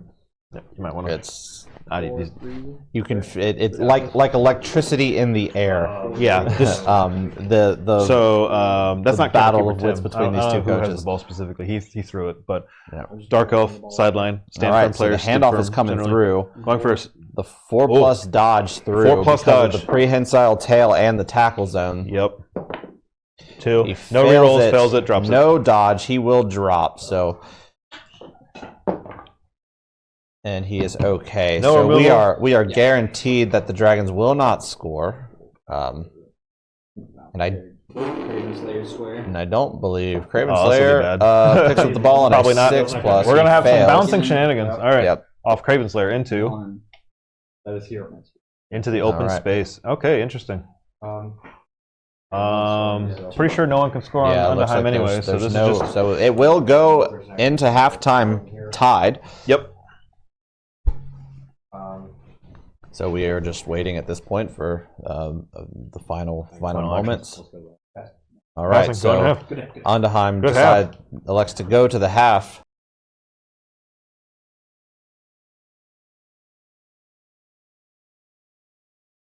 Okay, Butcher's Bay. Coach Josh, congratulations on making the finals. This has been a very interesting first half. Very tight. I can feel the buttholes clenching, going back and forth. The end of that drive didn't go as well as you would have hoped, but that opening kickoff went pretty well. Tell us about your thoughts for this first half. I mean, I'm playing about as much Blood Bowl as I can play. Sometimes you make a misstep, and that's just what happens. I don't know. Going into this drive for this half, right before the half, we saw you place your players and almost immediately face palm. Tell us what was going through your mind at that moment. Yeah, so I wasted a team reroll that I just got awarded because I didn't put my sure hands lineman back to pick up the ball, and I messed up the ball pickup, it immediately came back to bite me. So that was what that was about. I wasted resources that I could have used to try to score. Yeah. One of our best coaches in the league there, folks. I would agree in that. Yes, the sure hands would have came in handy because that reroll, you would have picked it up, gotten the handoff probably. Went all the way down the field. Still a 4-4, 50-50 chance on that dodge for the handoff. Yeah. Might have still failed a roll at some point down there, but I've been there. Everyone's been there. That one reroll is all it takes sometimes. 75 is better than 50. So. Okay. All right. Thanks again, Josh, for having us here, and good luck in the next half, Yeah, and thank we'll you. talk to Jordan next. All right. All right. Thanks. The Northern Kingdom's Cup halftime show is brought to you by Reptile Records. Enjoy. I love it when they call me Big Croc. Now that's what I call lizards. Volume 1 is here. With 20 of the hottest hits from 20 superstar reptiles. Featuring the notorious L.I.Z., 2 Croc, and Billy Slowworm. Scales of a lizard, we should stick together. I know I said I never think I would be shedding alone. Keep changing colors, might not keep our tails very long.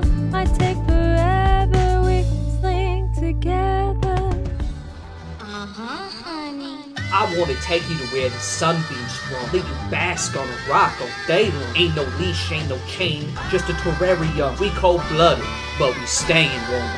Skaven. I know you're tired of sunning with no rock. Now That's What I Call Lizards has 20 of your favorite hits, including Iguane, Action Dragon, and 50 freshies. I'm your lizard in the morning, you're my lizard in the night. My hurt rock super crazy, and my worm dish gets the vibe. Don't matter what I do, my lizard boy, give me that cue. 'Cause I'm your lizard. Now One is available now on Spotify. All right, I'm here with the coach of the Undaheim Mighty Rats. Jordan, congratulations on making finals. How'd that first half go for you? It was pretty miserable, if I'm being completely honest, when you have your rat ogre going out there and just absolutely throwing hands with anyone and everyone. And unfortunately, it's your own rats that are getting the hands. That's not what you want to see. Good job on the rest of the guys for being able to recover and still keep this a tied game at the half. We've had some of the most potent runners that the league's ever seen, and I think that's the only reason we're even still in this one right now. Sure. What did you say to Craven Slayer at halftime? Basically keep your head up. That's the simple way. We don't have enough rats to, keep, replenishing him at this point. We got to babysit him probably a little more than usual, and, we have to use those resources if we want to win this game, unfortunately. All right. Thanks, Coach. Good luck on the rest of the finals.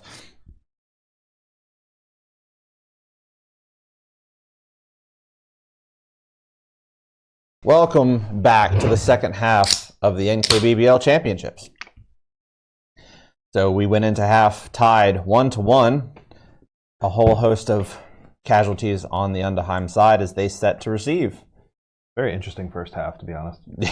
It's been a tale. A high scoring offense, both sides this playoff season, and goes to show it. Both of them nearly flipping the field. One flipping the field really quickly, the other one nearly doing so as well. Mm-hmm. Yep, so very nearly went into half 2-1. Just a Dark Elf couldn't get that dodge. While we were away, we did get word on the knocked out lineman. He has also still failed to return. Man, that blue tent's full at the moment. Yeah.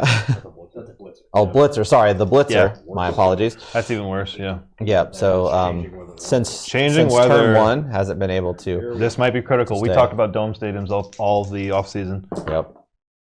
8. Back into perfect weather. The weather's fine. It's still a nice breezy night. I'm going to say the meteorologists here at in our facility, they've told us that there's a bit of a change to the weather. However, it seems they were incorrect. It was just a gust of wind as the ball will carry a few extra squares. And we're still got perfect weather for Blood Bowl here today. Yeah. Beautiful night on the spotlight. Yep. What a kick. Wow. What a kick. Right on target. Dead center. Wow, dead center. What wind? Without the kick skill. Without the kick skill. Yeah. So we get into turn 9 for the Undaheim Mighty Rats. Tie game. Now or never. 8 turns will possibly decide the winner of this. Yep. Down to I guess now's a good time to talk about our overtime situation if it is to come up. So unlike the rule book overtime rules, we use a golden goal situation. So in the event that both teams are tied as we hit turn 16, it will just roll over to turn 17, and then the next score wins. So slight variation from what we come to expect with the rulebook, but we find it's a more fair and fun way to play the game. Yeah. If, however, that's still tied at the end of turn 24, it will go to kicks like normal. I really hope it doesn't come to that, but that'd be one hell of a way to end the season. We've yet to have an overtime in the finals. Yeah, most of them have been pretty tight, but usually one score just completely outscores the other, that's how you win. Yeah. I think the only match that threatened to go into overtime was season 2. What was that? Yeah. Yeah. 25. So season 2 was very nearly an overtime match as that was 1-1 and down to the last turn, and Freya got the turn at the very last turn, dodging away from a dwarf. Yeah, dodged away from a dwarf and scored the touchdown on turn 16. Had she failed that, we would have gone into turn 17. Keenbender coming in. All right. Gets it. Successful. Picks up the ball. First to pass. He's throwing a pass. Throwing a pass behind him. Got a little no-look pass there. Just straight behind. Sends it. Center tail 2+ with catch. And he catches it. So another pass for the season, where, up to 14. Where some may argue a handoff would have sufficed, Keenbender putting on all the stops and throwing those delicious passes. I still kind of like it, just looking at it. I mean, obviously it kind of stat pads a bit for historical context, but in all reality, trying to set up probably defensively with that. We'll see how they do it. Yeah. Hey, we're not here. I'm not here to question the strategy of either of these coaches. They're in that chair, and I'm in this here. one, so. Yeah, exactly. Whatever works. Keenbender's been a phenomenal player. I've seen. Yeah, it's great.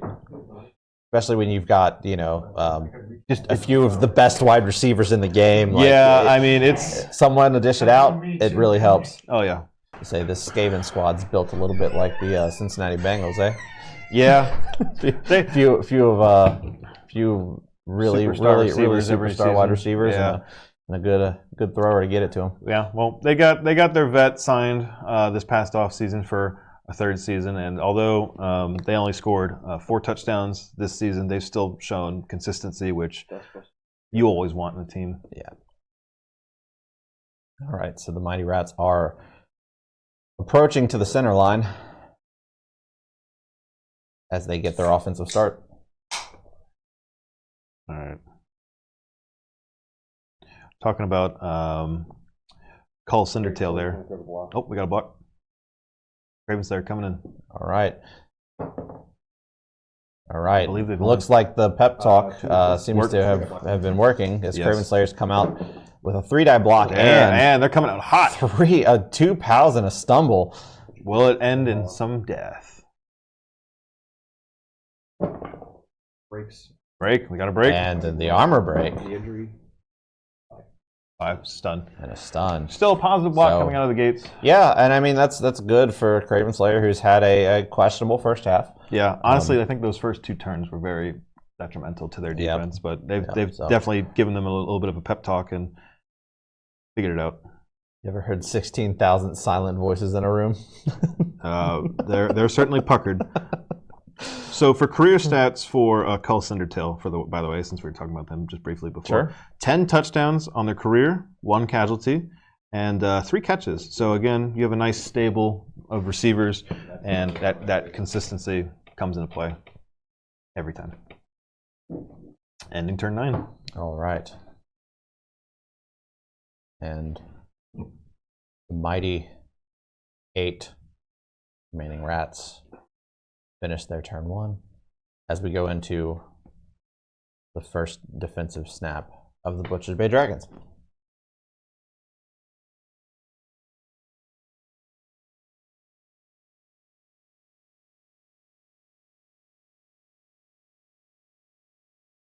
It looks like the Dragons are opting to close in on this bit of a cage that Undaheim has put up. Yeah. I assume they'll be looking to try to break through. Dragons have had a couple shutouts late in the season. Obviously, this is not going to be a shutout, if anything. But they've still had a very elite defense, allowing only 9 touchdowns between both regular and postseason. The only team in the entire league to do so. All right, that blitzer was stand firm. Stand firm is a real thorn in the side for this It has been massive so far. But however, the second block from the Witch Elf does get the POW. And we roll to see how armor looks. Just shy of a break. We'll zoom in on the action for you. Bollocks.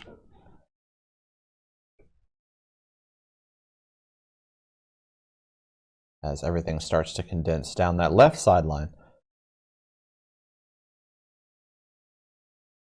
Butcher's Bay Dragon squad has a good rotation of players throughout the season. They've developed a pretty strong core squad of their 4 blitzers and a witch elf, including the regular season MVP, Rebecca Cold, which definitely helped in their playoff run here. A grunt from the from the Dragons, good. A solid grunt. We're running out of things to talk about. Both coaches are breathing approximately Honestly, to me, 12 breaths per minute. Their heart rates are at over 100.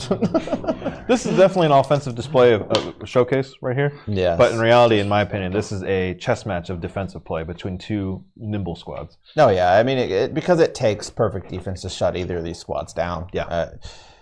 With all the speed and agility across both, you have to play it perfect. You have to play it right, or else you're just going to get scored on over and over again. One roll is enough, and honestly, getting any kind of brilliant coaching coming in, or just timing when to use your rerolls is critical. I mean, sometimes you can play the defense perfectly and you still get scored on. That's the beauty of some of these teams, especially Skaven. They'll find a way. There's so many superstars that can just make the rolls and get in the end zone. Yeah, and speaking of superstars, the Undaheim Mighty Rats are the first and only 3 times redrafted squad, defending champs, of course. They have a wealth of experience. I've already mentioned Dustbuster. They also have Cindertail. All right, so we're getting into turn 10 Turn for 10 here. Undaheim. Sorry, you continue. I was just saying they have 2 players that have been playing for all 3 seasons in Dustbuster and Cindertail. They got a treasure trove of knowledge for all their rookie players, which half of them are on the casualty box at the moment. Some of the returning stars from their championship run last season have had a really good sophomore year. Specifically, despite this opening drive for this game, Craven Slayer, he's had 3 casualties going up to 8 this season. Yeah. So despite that rough first 2 turns, I think they've definitely started to turn around a bit. That pep talk made a big difference. But 3 years of development on the pitch. Or 3 seasons, sorry. 3 seasons of development on the pitch right now. Yep. You're seeing it showcased. Yep. A lot of Rats made a massive name for themselves under the Undaheim banner. Yep. All right. So Craven Slayer going for his next set of hits. Frenzy push coming in. He gets the push. Another push. Another set of pushes. So trying to reorient that line of slaughter. Yep. And put Undaheim in a good position to play out the rest of their offense. Oh, side note for the coaches. None of this commentary is impacting you guys, is it? All right, cool. Cool. I noticed that now that there's not people talking over here, we've reduced to a golf announcer. Yeah. Well, I said that at the finals last season with Jordan and Cody. It's I just want to make sure we're not leading anyone on with comments. Yeah, I try to stay. So if someone's thinking we're saying anything that's you're giving them a hint. Yeah, just let us know. Just tell us to shut the hell up. We're trying our best. We're trying to provide entertaining commentary while not swaying the game, commenting on what players should be or could be doing. Yeah. It's a fine line. It's a dance. It's a dance. Yeah. Oh yeah. I hope those burn ends are good, bud. If you're watching this. Yeah. A little bit jealous. Yeah. Oh man, now you make me think about barbecue. I'm gonna get an offset attachment for my grill. Oh yeah? Yeah, I'm gonna start and do some pulled pork, and maybe I'll upgrade to a brisket before the summer's over. Make sure and invite me over. Oh, absolutely. Want some and meat, this time around, when I invite people to have the barbecue, I'm gonna try to remember people like vegetables too. Yeah. I will never forget the look on your wife's face, or at that point, fiance. Yeah. I was like, "What do you want?" I don't eat meat. Yes. Oh. I looked around. Do you want cheese? Yeah. So she'll make just about anything work. Well, I got shish kebab skewers now. So this time around, I'm going to get some veggie skewers. It'll be Sounds delicious. Oh, we got movement. All right. So it looks like we might be getting a little bit of a repositioning from Undaheim. Off the back of Craven Slayer's push, it looks like. Yeah. Number 12. 92. All right. So dodging dodge away coming first. Succeeds in the dodge. 2+ is easy until it isn't. He gets it. And he's got to do the go for it. Cindertail was a go for it. And that's the one. The first failed go for it of the night. Yeah.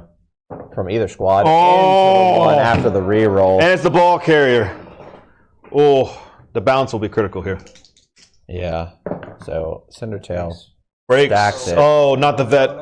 And the injury into the knockout. Rough turn of events. Still in a tackle zone, but obviously not ideal. Yeah, but now now you've lost yet another. You are playing sevens at this rate, if I can count correctly. Debatably. 1, 2, 3, 4, 5, 6. We are currently at sevens. Anything below this, I'm hitting the panic button. The Dragons will get an opportunity to swarm and capitalize on this unfortunate trip from Cindertail. Honestly, when it comes to the game of Blood Bowl, when it comes to doing a go for it, the one time, despite it being a very high chance of the reroll, when you're trying to score, usually it fails. And the next worst time is probably when you need to go for it. It wasn't into the end zone, so I thought he had it. I thought he had it too, but that's the second worst case scenario when it comes to doing a go for it, is your ball handler just trying to reposition. Yeah, it's brutal. Yeah. Sometimes the things that with the lowest risk end up being the most detrimental. But that's why we play the game. There's the B. So block on both players. Oh my goodness. A lapse in judgment. Yeah, block on both players. So just nothing crazy happens. Just hugging it out. A bit of a shoving match. Oh man, everybody loves watching the block skill against the block skill. Between a rat and an It's elf. so fun. I enjoy it so much. Good piece of advice. The rat with ball needs to be in the front, otherwise he can't make the rules. Yes. Well, he tried to get in front. Unfortunately, it seems he has tripped. I will say this is a very, very, very fine silver lining. The ball is currently on that half of the pitch. A lot of the time when you have a ball pop out with the ball handler and you're not over the line of slaughter, the escalation can go very bad because they can just scoop it and run to the end zone. Yeah, I mean, it's not going to be a one score. It's not perfect. You can still try to counteract. But the ball is out. Much in the way of like rugby, as long as the ball keeps going towards the opponent's it bounced you're forward. fine. It bounced went forward. It could have went backwards. It could have been. Said it's possession is important. But position is also important. So. So the stand firm player being allowing himself to be pushed here. And mighty blow on the block. The other blitzer is just going to be stunned. So effectively 6 rats for the next turn, as one will miss a single turn. Yeah. A lot of players tied up. A lot of players open. A lot of players on their butt. Mm-hmm. And this is the risk. It's a double-edged sword. Skaven sometimes. It's a double-edged sword. Anybody can score, but once you start to run down on players, and especially getting into that second half, your options become a little tighter. And then your play has to become a little riskier. Yep. All right, so the Dragons opt in to try to remove a gutter runner from the pitch on the blitz. Gets them both down, but both players have blocks, so they just hug it out. They clinch and stay standing.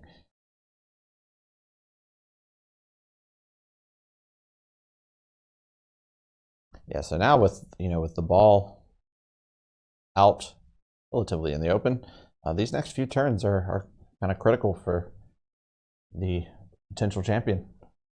Yeah. Every single turn is potentially a major impact. Yep. Every action, every roll. That's every single activation. Every activation at this point is critical. Tense. And honestly, that's the way we won in our finals. Yeah. That's when Blood Bowl is the most fun. All right, so a go for it on the Dragon side this time to try and mark the ball. He does get it with a 2. And passes. We move on to Undaheim's turn 3 of the second half. Playing it a bit safer there. They could have definitely tried to pick it up, but there's also a tackle zone there. Understand the risks. Just because you're elves doesn't mean you need to try elf things. And currently, I would argue the momentum's in their favor just because of the removals and the stuns. But still gotta play tight defense. It does flash to memory for me the quarterfinal match that I had against the New England Matriarchs. Mm-hmm. Similar situation, knocked the ball out, got it on the ground, marked it. However, he was able to run and go pick it up. Yeah. Yep. A little bit of a different situation. There was much less tackle zones around it, and it was a little bit further down the pitch. But Generally, as a player, you want your opponent to make as many rolls as they can to do things, potentially open up a chance for failure, burn a reroll. Sure. Only a handful of rats on the pitch currently. Only a handful of rats to go, and he's got to find a way to wrestle back control of this ball. Yep. Got a mark on the... Starts with a safe move, standing up and marking the Witch Elf on the left side of the pitch. I believe that is Murdoch. Yes. We mentioned briefly before about Undaheim's development, 3 seasons worth. Both these teams, they're pretty well experienced with a total of 41 advancements between them. Undaheim, obviously, with the lead, they have 25 advancements versus Butcher's Bay's 16.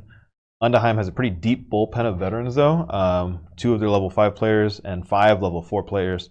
Over half their team is level 4 higher. So very well advanced players. A lot of rookies. A lot of the rookies are currently on the sidelines. So if you're going to have anyone on the pitch, you'd want your skill players to be on there. The rookies can probably just eat a bag. Well, everyone serves their role. Exactly. They all serve their role. And on the flip side, Butcher's Bay, they have 2 level 4 players and 2 level 3 players and a whopping 6 level 2 players. So 83% of their team has a level up at some point. So again, talking about that well-rounded catching, scoring, development, it's pretty well even. And obviously, they've had injuries during the season.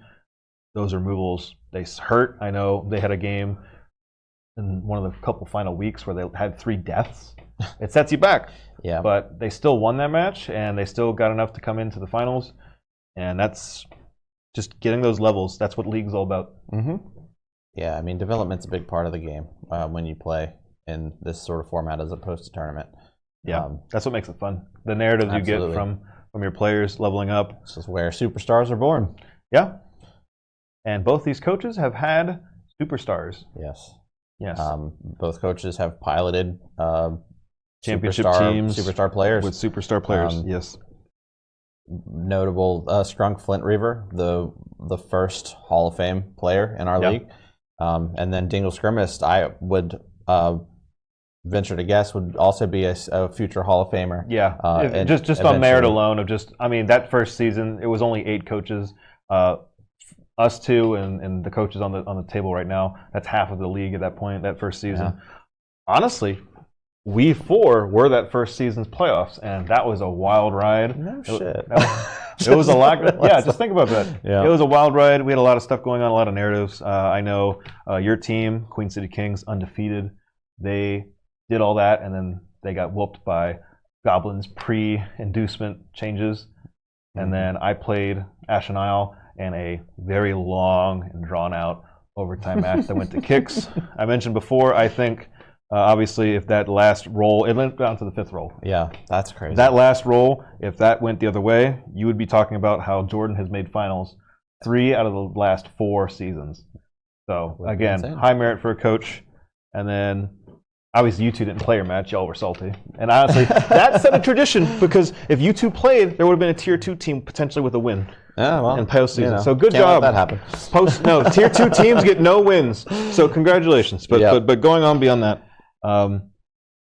it's been a long. Well, I mean, hey, like the butterfly effect. You say like we would be talking about Jordan making playoffs 3 out of 4 seasons. There's a chance that he wins the first one, and then we're not talking about Undaheim and Skrunk season 2. We're talking about Ashen Isle. Yeah, that's the thing. The Ashen Isle squad, they had a very strong pack of werewolves. Yeah, and just very strong defensive team. All right, so Blitz is got coming a POW in, and a Blue got down. a POW. So a brief. You spent. A brief pause in the action, but now we are back in it, and no armor breaks. So honestly, for these higher level matches, especially on stream when you're being watched by all of these adoring fans, there's moments where you have to pause and take a moment. Sure. And we don't have a timer. Hold anyone to a time limit here. No, we're all we here to let have people fun. play. Generally, everyone plays at a pretty respectable pace. Yeah, we don't have 4-hour matches. We usually have about 2.5, 3 hours at max. Yep. So. But yeah, generally, when games get tight down to the wire like this, and every action counts, there might be a moment of silence, just reviewing. I mean, there's. I think generally, unless you're subject to a complete dicing, there's always like 2 or 3 moments in a Blood Bowl match that really define the outcome. So like understanding when those moments arise and taking a second to evaluate it, I think it just benefits you. Oh, absolutely. And I would think that at least for me, every game I play, I review what I did and what I could have done differently, and I like just make a quick mental note of that. One of my favorite ones is if you have a 3+ dodge, you have a reroll, you have a 3+ dodge, or you can do a 1 die block with block. Do you dodge to set up a 2 die, or do you take the 1 die with block? You should take the 1 die with block, because that's 2 out of 1 out of 6. Just from statistics. Just from statistics. And you might not get the result you want, but if you're going to burn a reroll anyways, then, So. All right, so we've got a rat dodging out, and he gets it on the 2+. 2+. That gutter runner is shifty. He goes and picks up the ball 3+. at a 3+, staring down a tackle zone, says, I don't care about a single elf. Dodging back to Craven. And watch this as I dodge away. And he gets that as well. Yeah. Yep. So attempting to correct course and head off towards the left sideline. Yeah. I still believe So a daring move gets the ball back in Undaheim's control. Honestly, I've seen enough gutter runners jumping into a scrum, getting a 3+, running back out. Somehow, when they hop in, they always come out with the ball. Yeah, it's fun to watch, right? Yep. It's pretty consistent. Honestly, a 3+ is pretty good die roll. Yep. So must be those cheesy, sticky fingers. Oh, I guess. A nice Cheeto dust is the new stickum. A nice melty mozzarella. Yes.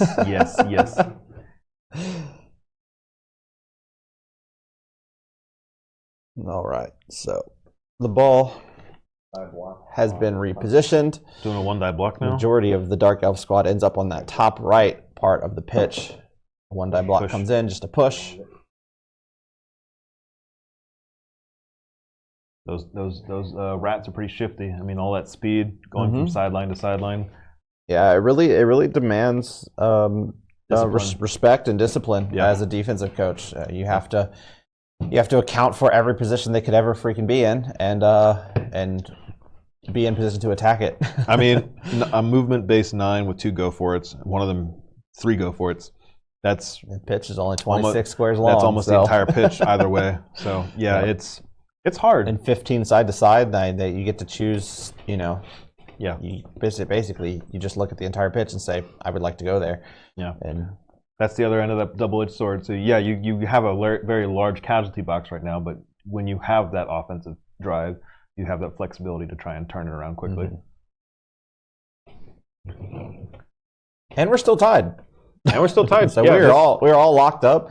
The casualties paint a slightly different picture, as the casualties are 4-1 in the Dragons' favor. But as far as the scoreboard is concerned, we're locked up. We're locked up still. The game's not over. All right, so we've got turn 3 for the Dragons. Turn 11. Yes, turn 11 overall. total. Yeah. Stands up. Standing up leaf. Yep. Lucy hunts. Right, and Lucy's going for a stab. Oh. We don't, Jiminy Christmas. Is it under me? Got it? Okay. All completely legal in the field of Blood Bowl. Apparently, casualty. No Lucy hunts. No secret weapons, but stabs are fine. Just a badly hurt. Just a badly hurt. But so just that's another removal. Just enough to keep them off the pitch. That's up to 5 now. That leaves overall players that are potentially on the pitch at any time to 8. They're down to 6. You can score with 3. You can score with 2, maybe. Hell, maybe you could score with 1. I mean, Josh remembers I held Guttersburg to a tie with a whopping with 1 player. 1 player. He's just always shaking. Don't remind me of that. I have that under my belt. Still whoop me with yours finals, but hey. Yeah, I mean, every game's different. Oh, here we go. Dragons electing to attack the Rat Ogre here. Yep. And they get the POW. Standing firm. Opts to stand firm. So the Rat Ogre will go down, but he will stay in place. And the armor does not break. So Craven Slayer, he's been knocked down a few times, but the armor's held. He's a pretty sturdy rat. Yeah, with armor 9. Yeah, he's also the biggest one on the pitch, so he makes all the rules.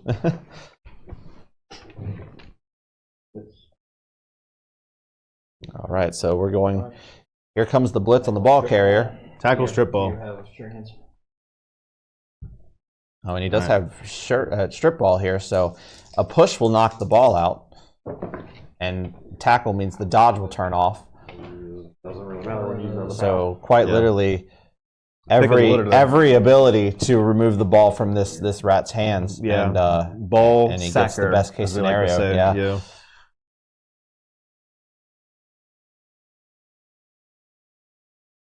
Just recounting to 5 see and 6 how much punch. movement the player has left. So choose to follow. We'll see how hurt this gutter runner is. So the armor does break. Armor 9. And another a KO. knocked out gutter runner. Okay, so Mouth carry to try to keep them in it reserve. just turns into a stun. He stays where he's at. Okay. Yes. So the apothecary is used on this knockout to turn it into a stun. Undaheim looking to keep a gutter runner on the pitch, yeah, so that way they can potentially win this game. I mean, at this point, yes, they have one in the casualty box, one in the KO box, another KO with potentially outnumbered. Yeah. They get the ball, they can stall it out, outnumber them. Absolutely need to keep at least one gutter on the pitch. Yeah, I think I like that play. I like that play a lot. Which is unfortunate because you usually try to keep that as an insurance policy for death. You want it to prevent at this point, actual injuries, you need your best players on the pitch to keep it close. However, it looks like Tim has ran and scooped the ball up, and he is wandering his way towards the end zone.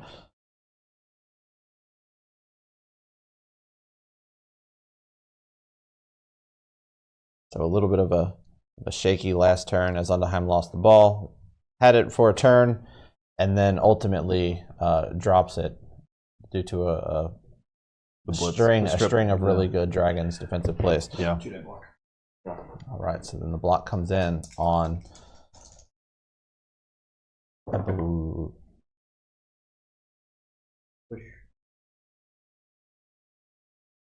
Okay, so the Witch Elf is choosing to attack the guy there. Yeah, the lineman. And another set of pushes. Frenzy just moving him around. Yep. Lining him up near the line of slaughter, bunching him in the center of the pitch. I gotta say, I love Frenzy. I do too. Yeah. Especially when it works. But the worst thing in the world is a triple push into a triple push. Yeah, that's true. You know, those do happen. It does happen. Those do happen.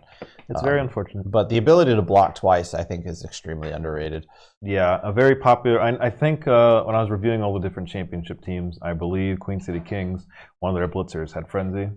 And I was one. Yes. I think that was Maluga, or maybe not. Yeah, the Madman. Madman. Yeah. And honestly, Frenzy, you get twice as many attempts to get a good block in. Yeah. It's kind of like a built-in reroll if you get a push. So yeah, you get to try it again. Try it again. It's a very dangerous skill. Into double skull. Which It happens. is what we saw that. It happens. In the opening turn. We're pushing into double skulls. I've had a Norse Berserker throw the double skull into the double skull. Yeah. That's just double skull. That should be a shirt. I mean, that's. Yeah. I think every Blood Bowl coach. Yeah, I think will get literally their stripes the double when that skull happens. into the reroll, the push, and then the double skull in the second Frenzy block. And I was like, okay, well, I guess that's what we're doing.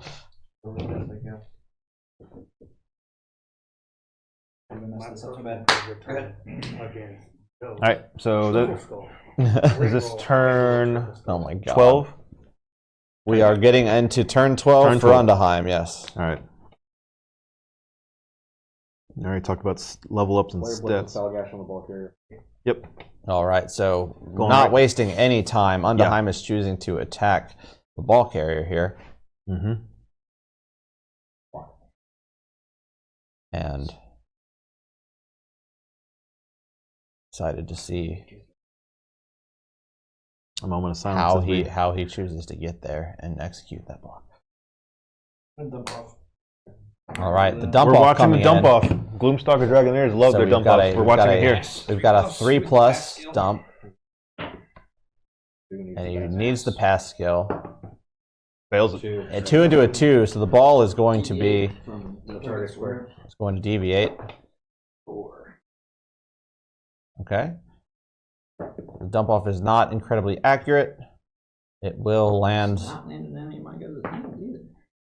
Oh, good. It's just there. It lands completely in the open Bounces. and will bounce. Yeah. Okay. 5 is straightforward. So. Awesome.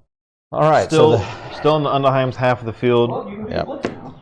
But yeah, the blitz option all right. still So open. yeah, the blitz came through. The dump off comes out, and now we're gonna I see. mean, it is your activation. You don't. Yeah. Yeah. It's like when you blitz to the Minotaur and decide to walk. Yeah, it's always a hard decision. I, having had dump off for the last few matches, would decide when to use that dump off. Yeah.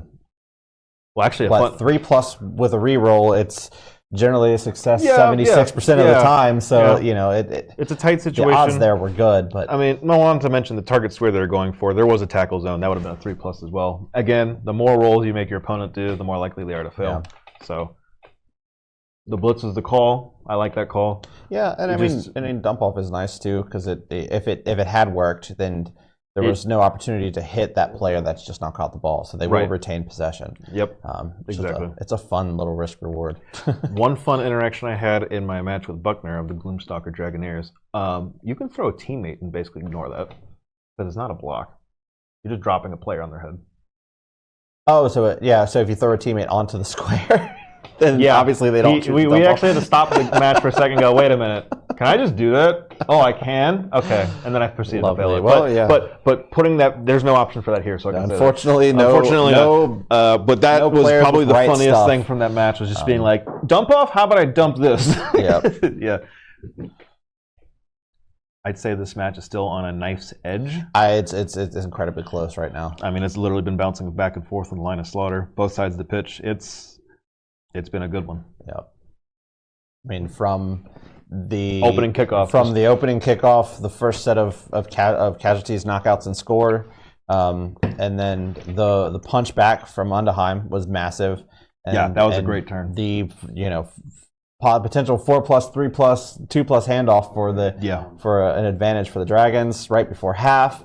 And then even right now, where we're seeing a potential for the Dragons to score, but now they've failed the short pitch to dump it off, and who knows what's going to happen from here. Well, currently with this being Undaheim turn 12, we are halfway. We are in the back end of the third quarter, about to be the fourth quarter.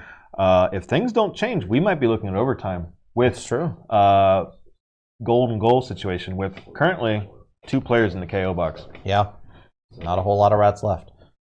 A whole complement of 11 players for the Dragons right now. Yeah, the numbers advantage is felt at the moment. Yeah. I believe Undaheim's still determining what to do with that blitz that they declared. Obviously, with the blitz and dump off, the way that it works, you can declare the blitz, the dump off can happen, and then you can choose to still blitz that player, but you can also just move. Or you can move 0 squares. Or you could just stay and end your activation there. So there's lots of options. You burn the blitz action, which is one of your most critical actions as a Blood Bowl coach, but in this instance, it opens up the ball. So it looks like that player has opted to stay still. Okay.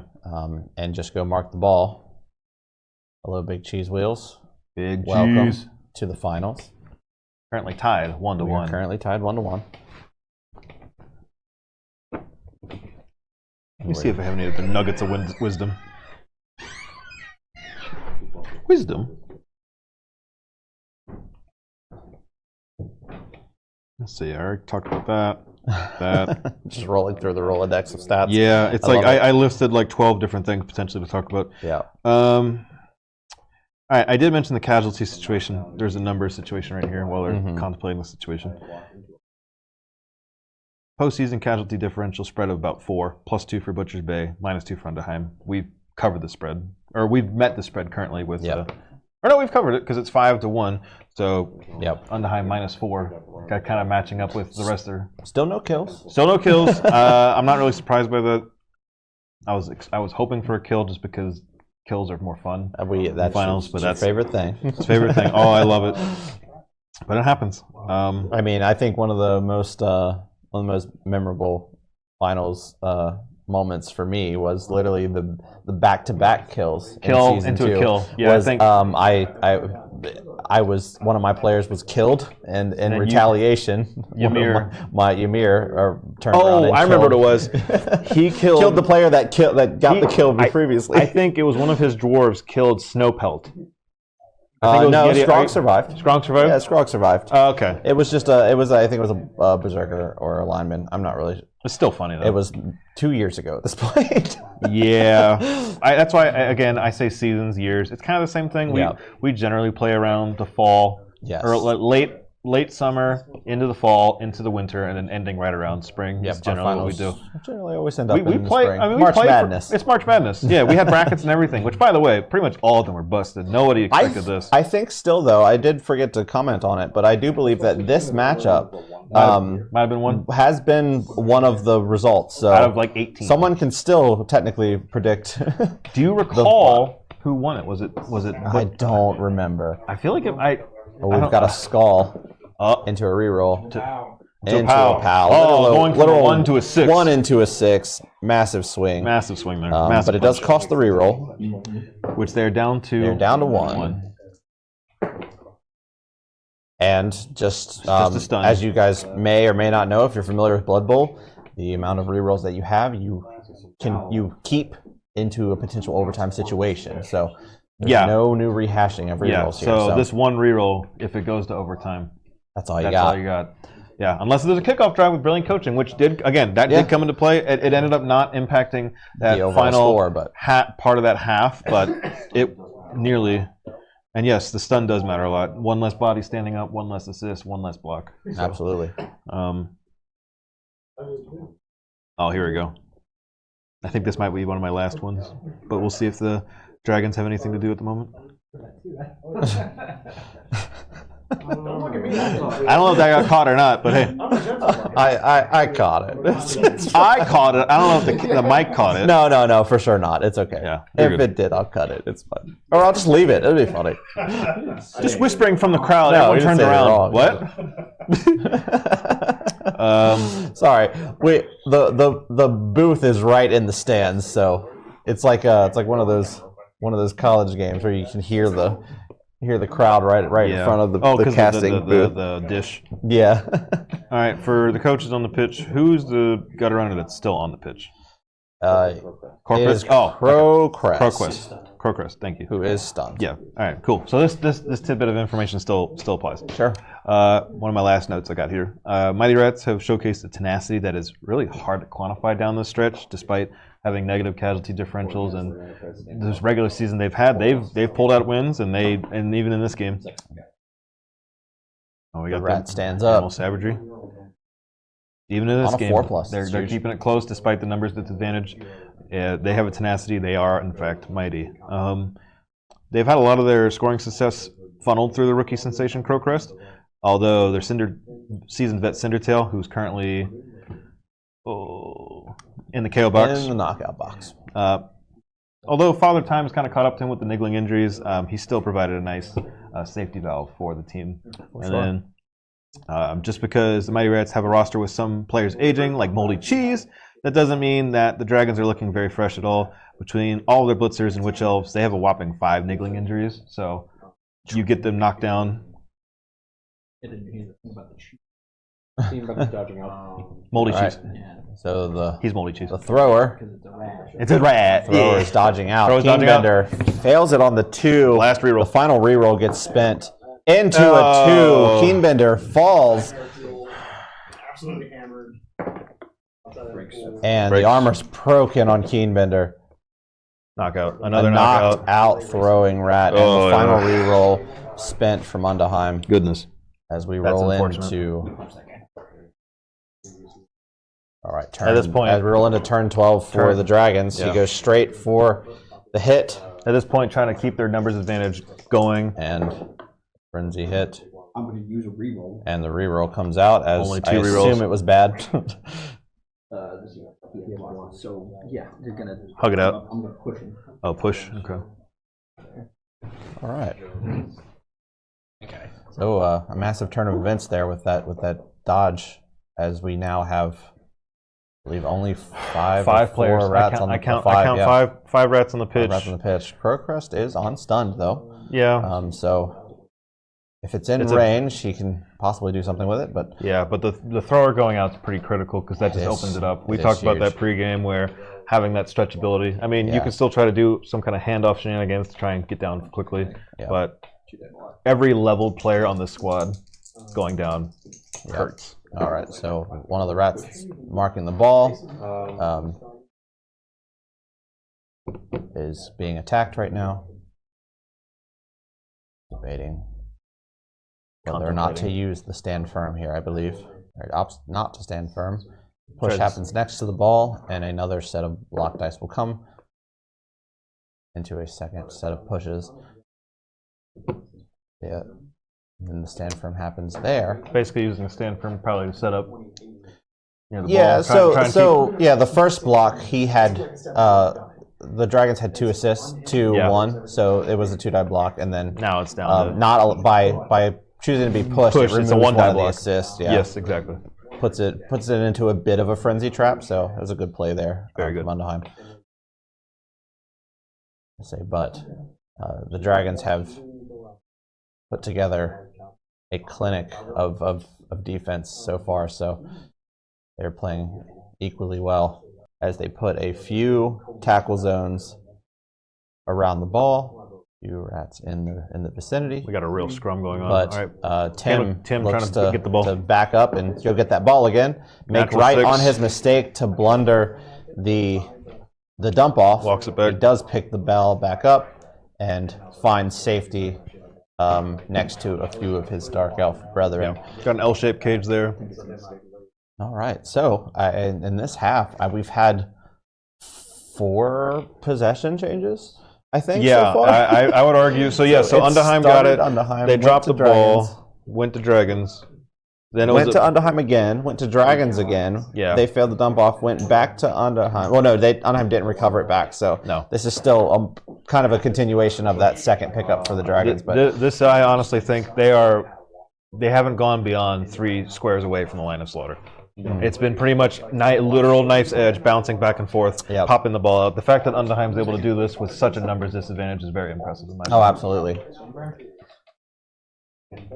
Despite being outnumbered, they still have a strength, but no he's currently on the ground. In, but the Rat Ogre does get powed, and the armor holds. That mighty 9.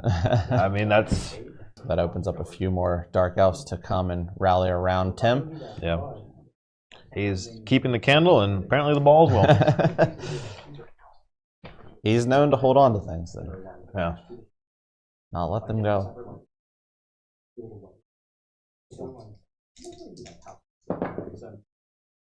All right, so we've got a stab. Yep.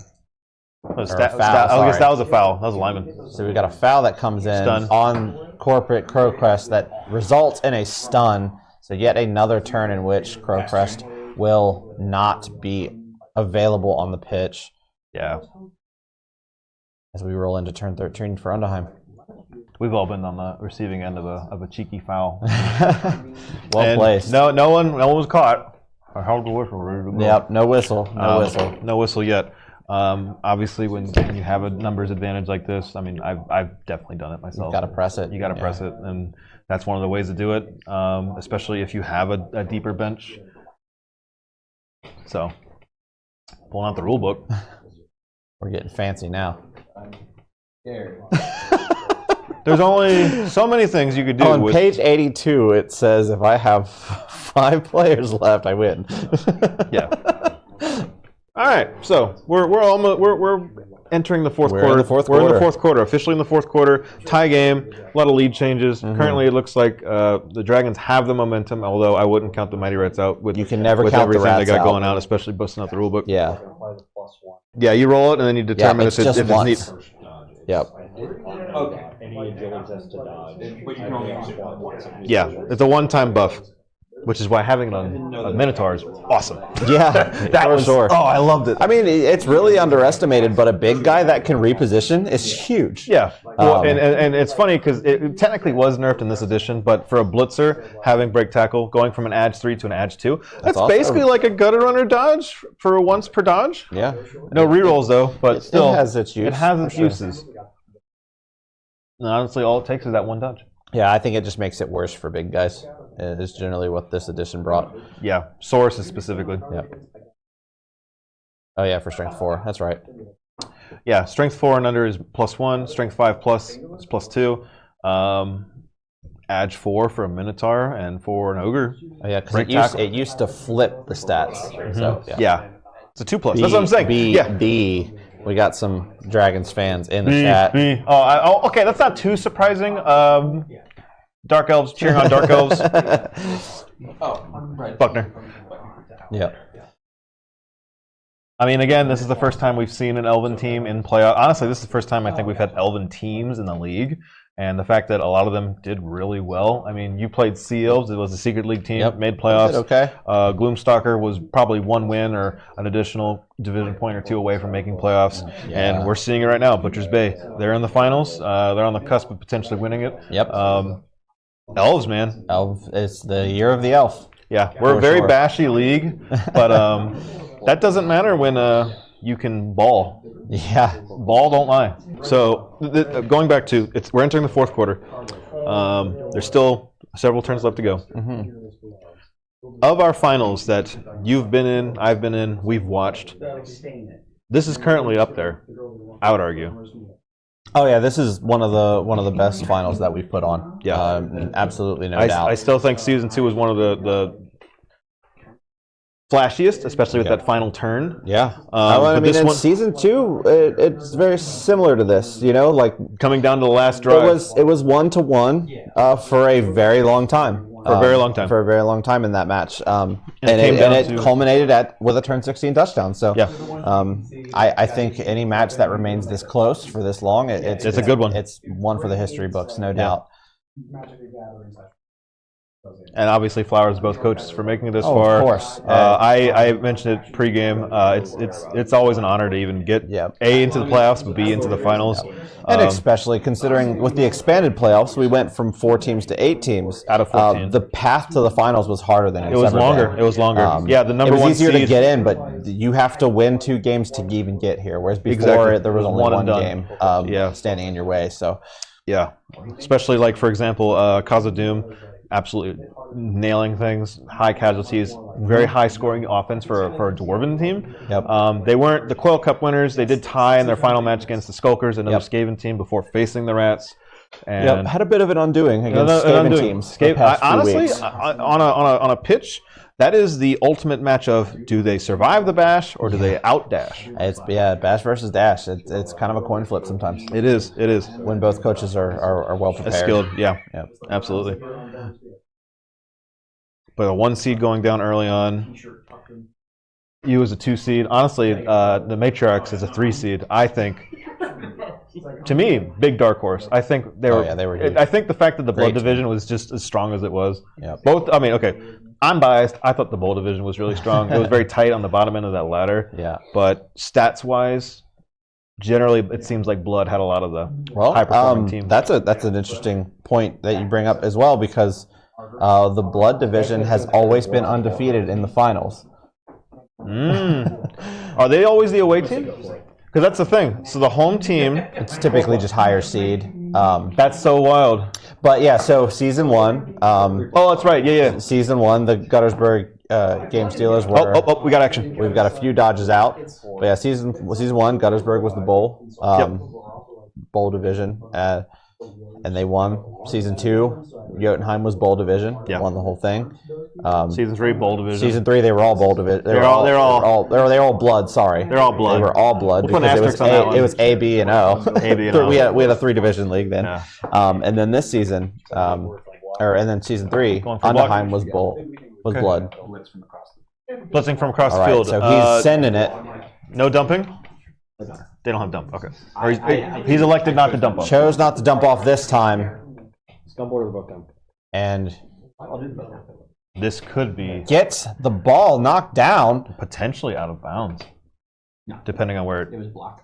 it was blocked. Oh, you didn't take the stumble. Okay. Armor So break. the armor breaks on Tim I'm telling you. into a knockout. So I'm telling you, Candlekeeper man. Tim heads to the Flip, sideline. flop, snip, snap, snip, snap. And the ball bounces off to the sideline, still in one tackle zone. But just when you thought Popping it out. Undaheim didn't have a breath left in this match, All their pizza's gone. they snap Candlekeeper Tim and get the ball out of his hands. Yeah, I'd never discount the Rats. Tenacity is unmatched in my opinion.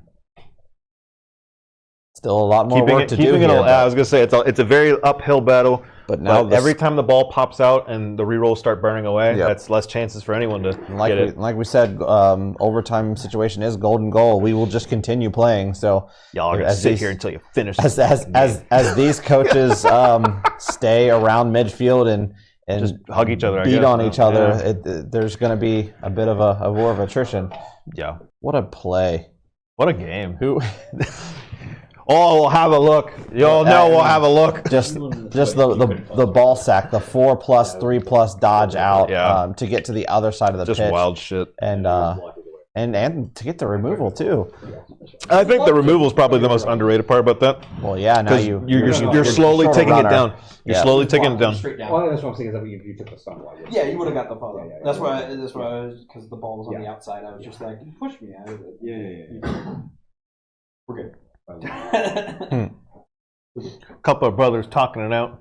All right, so now we await Undaheim's next steps. With only so many players, completely surrounded, options are limited. Yeah. Okay. I think it's time to pull out the deep lore. The deep lore. All right, so Josh over here has not beaten Laws in the league ever. This is true. This is true.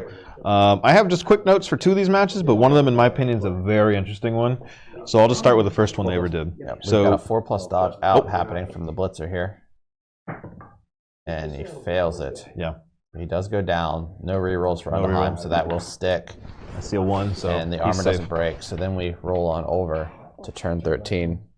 Or turn, yeah, We're still on 13. turn 13 for the Yeah, Dragons. Yep, Yes. So opting to stand up a few players. Yep. And while we have a second, we can get back Yeah, to the apologies. I'll go. No, you're good. You're good. Just filling the space. So week 5 of season 1, match 17. Guttersburg hosting Ashenall in the first matchup between these two coaches in the league's history. Ashenall take care of business with a 2-0 romp. Yeah. Now, they didn't end up playing each other in the playoffs, but they both made playoffs. Right. And they've always been, in my opinion, playoff level coaches.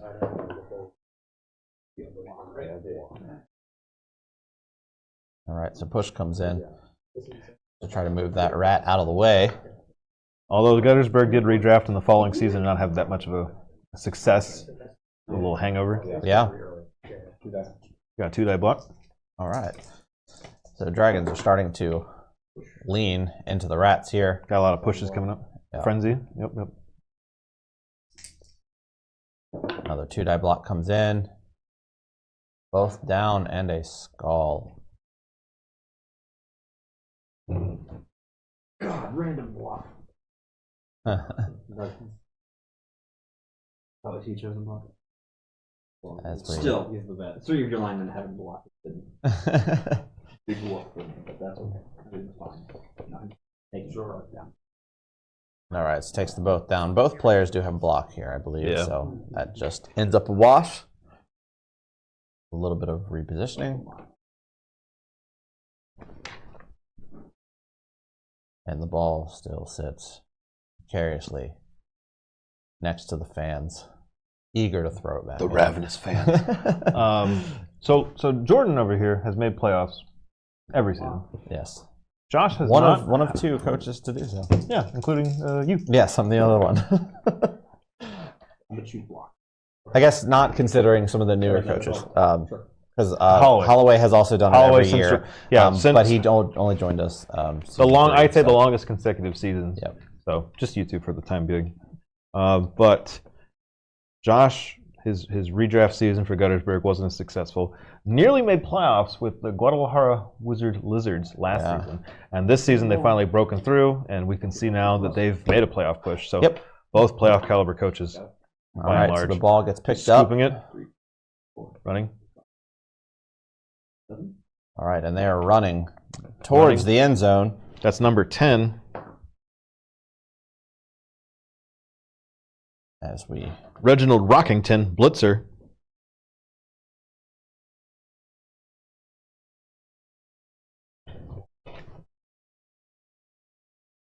All right, so a few of the Dark Elves reinforcements. Right, Blitzing so we're on getting Skytail. a blitz. 5.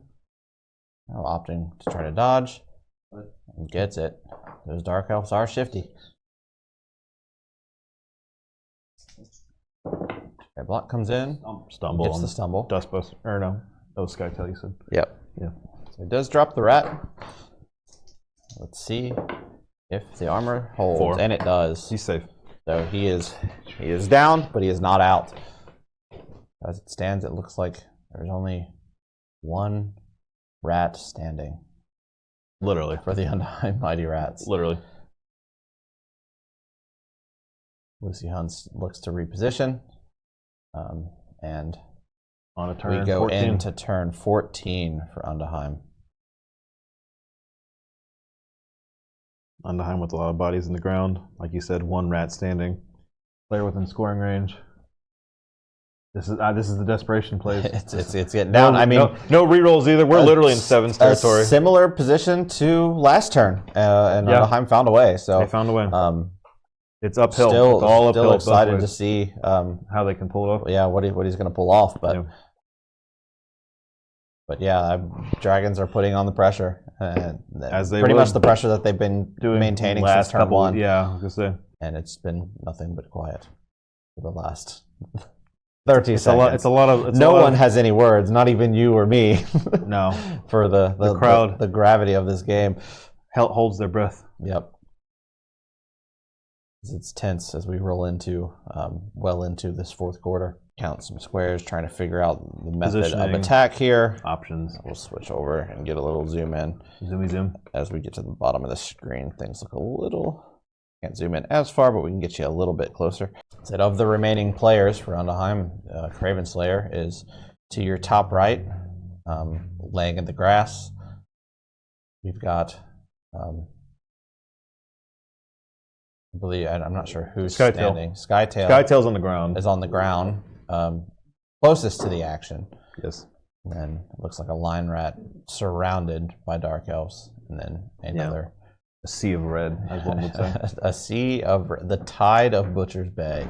Well, I will say, besides this match between these two coaches, probably the most prolific match between these two coaches was way back in season 2, when we had both Dingle Scrimbus and Skrunk Flint Reaver facing off. Probably one of the first times any two MVP caliber players played against each other before, obviously, season 3 with Freya. Sure. But it was a wild match, kind of lopsided, but just goes to show that any game of Blood Bowl. Yeah, I mean, so all three matches between these coaches. The Butcher's Bay Dragon coach was always playing goblins, so a bit of a factor. That is a big factor. But a goblin squad that does damage. That did win our first championship. So yep.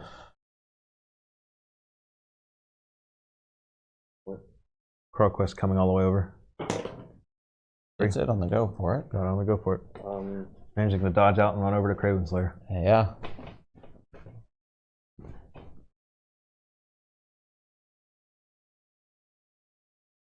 However, not touching Craven Slayer, so no.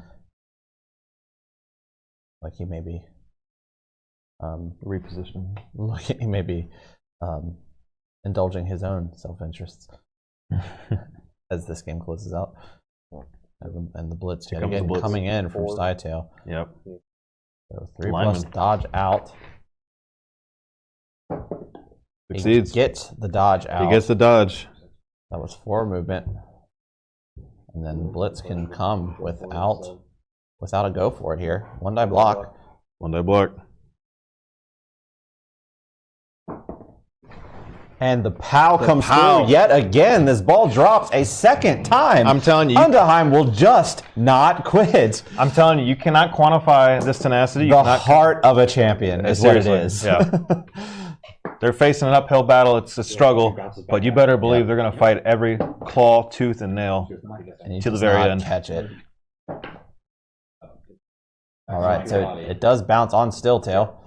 He does attempt to catch it, however, fails, and the ball bounces. Yeah, still two go for it's in the bank. He can attempt to go recover the ball. 6, 7, yeah. These rats are proving more stubborn than they've ever been. Yeah. And it's just made for an excellent finals match. Absolutely. If Undaheim pulls this off, that's your MVP right there. Oh yeah. Just a line rat that, honestly, just a block line rat. You know, taking advice it'd be hard to give. It'd be really hard to give it to anyone else. Absolutely. All right, so he is opting for the go for it. Double go for it. Just to mark the ball here. Less than marking it. 6. Putting pressure on the ball, opting to stands with his heels to the end zone and says, if you want this ball, you got to come through me. Yeah. Honestly, in a lot of Blood Bowl games, we've seen a lot of courageous final stands towards the end zone with single players, and half the time, it seems like they either get KO'd, or they fight back and win it all. Yep. So, just another mighty stand, like the Battle of the Bastards in Game of Thrones. We don't talk about it last season. So a pass is being declared with Stank. The dark horse. 4+ dodge out.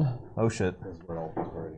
And he fails it. So as the crowd started to go wild, the very first action begins to fail. And that would have been an incredible sequence. That would have been wild. I assume it would have been to throw in a crow press, I imagine. Yeah. Oh yeah, I guess that was the thing. God, would wide open receiver. Would that pass have been a 6+? You gotta go for it. It would have been a 6+. It would have been balls to the wall. But I mean, hey, this is the finals. That's the finals. You gotta go all out or nothing. So, all right. So Blitz comes in to attempt to wrestle Skytail off the ball. Just pushing. Does only get the push. And then Frenzy, the second block, comes in, and then a stumble.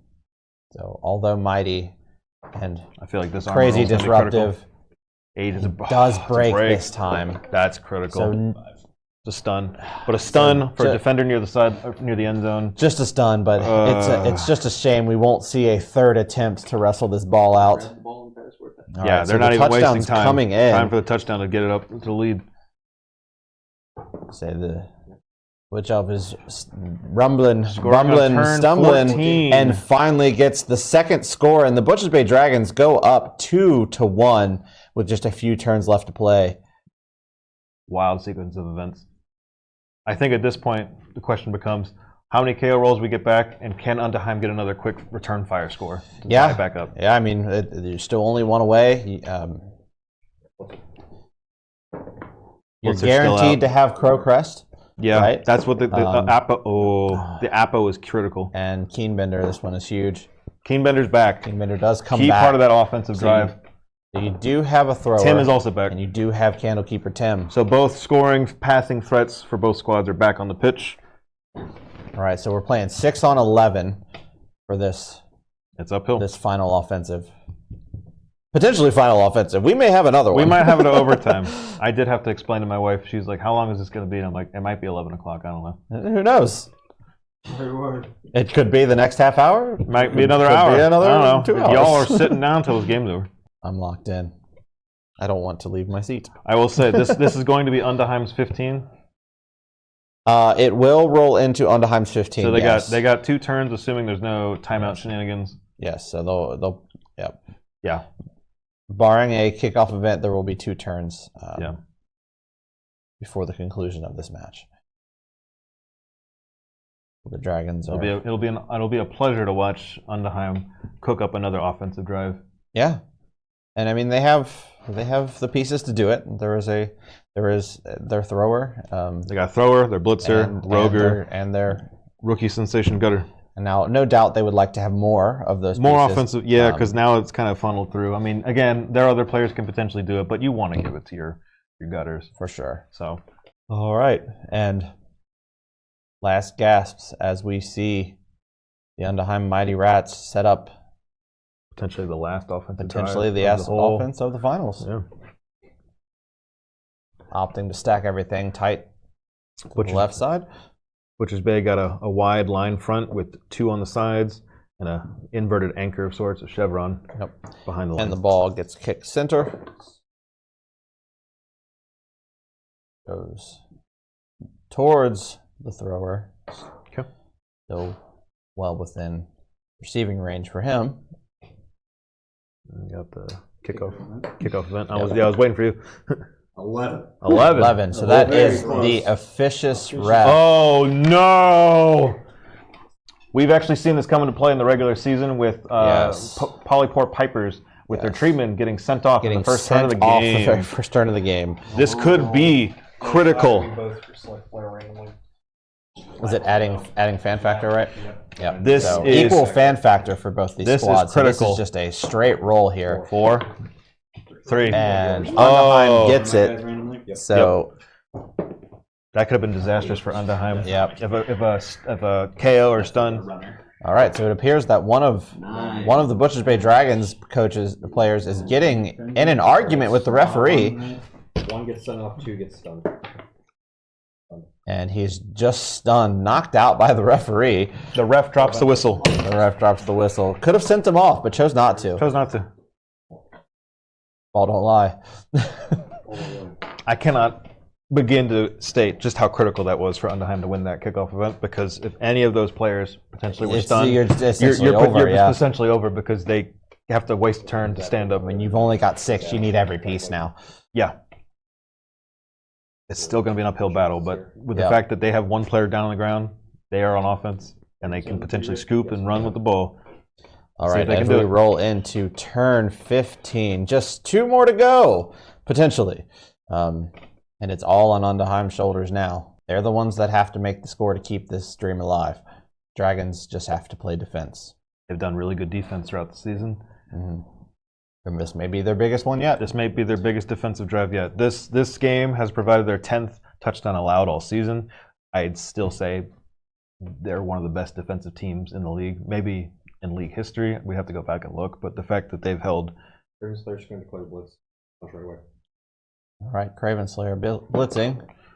Not being too angry. Not too angry. Animal Savage has not failed in the second half.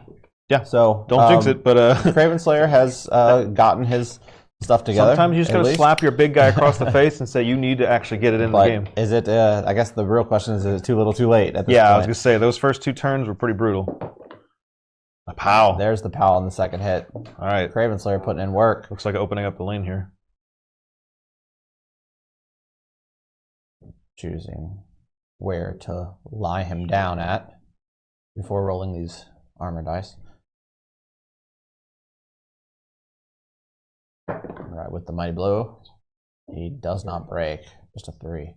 I will say, Dragons choosing to score early. I think a large part of that likely came from that attempt to Dustbuster, run in, pick it up, and throw it, potentially flip the field almost instantly. Mm-hmm. With how many times the ball's been popped out, you got to respect that. And at worst for them, it goes to another tie, and then they have to try and win it outright. All right, so the Mighty Rats are marking up a few players, attempting to create their future screen, but it all falls on the hands of Keenbender. Can he do it? Can he do it? Okay. He's going up to pick up the ball, and he's declaring the pass. Runs in. Scoops it up naturally. He does pick the ball up.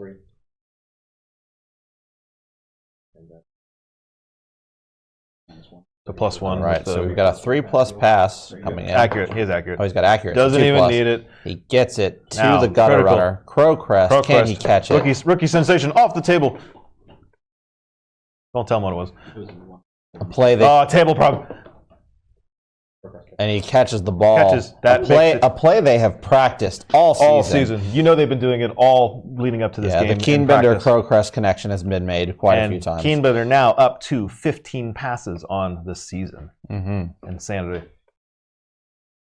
Yeah, putting on a clinic tonight. Yeah. That was part of our keys of the game, too. Yep. Keenbender, can he light it up with the passing game? And honestly, he's done it.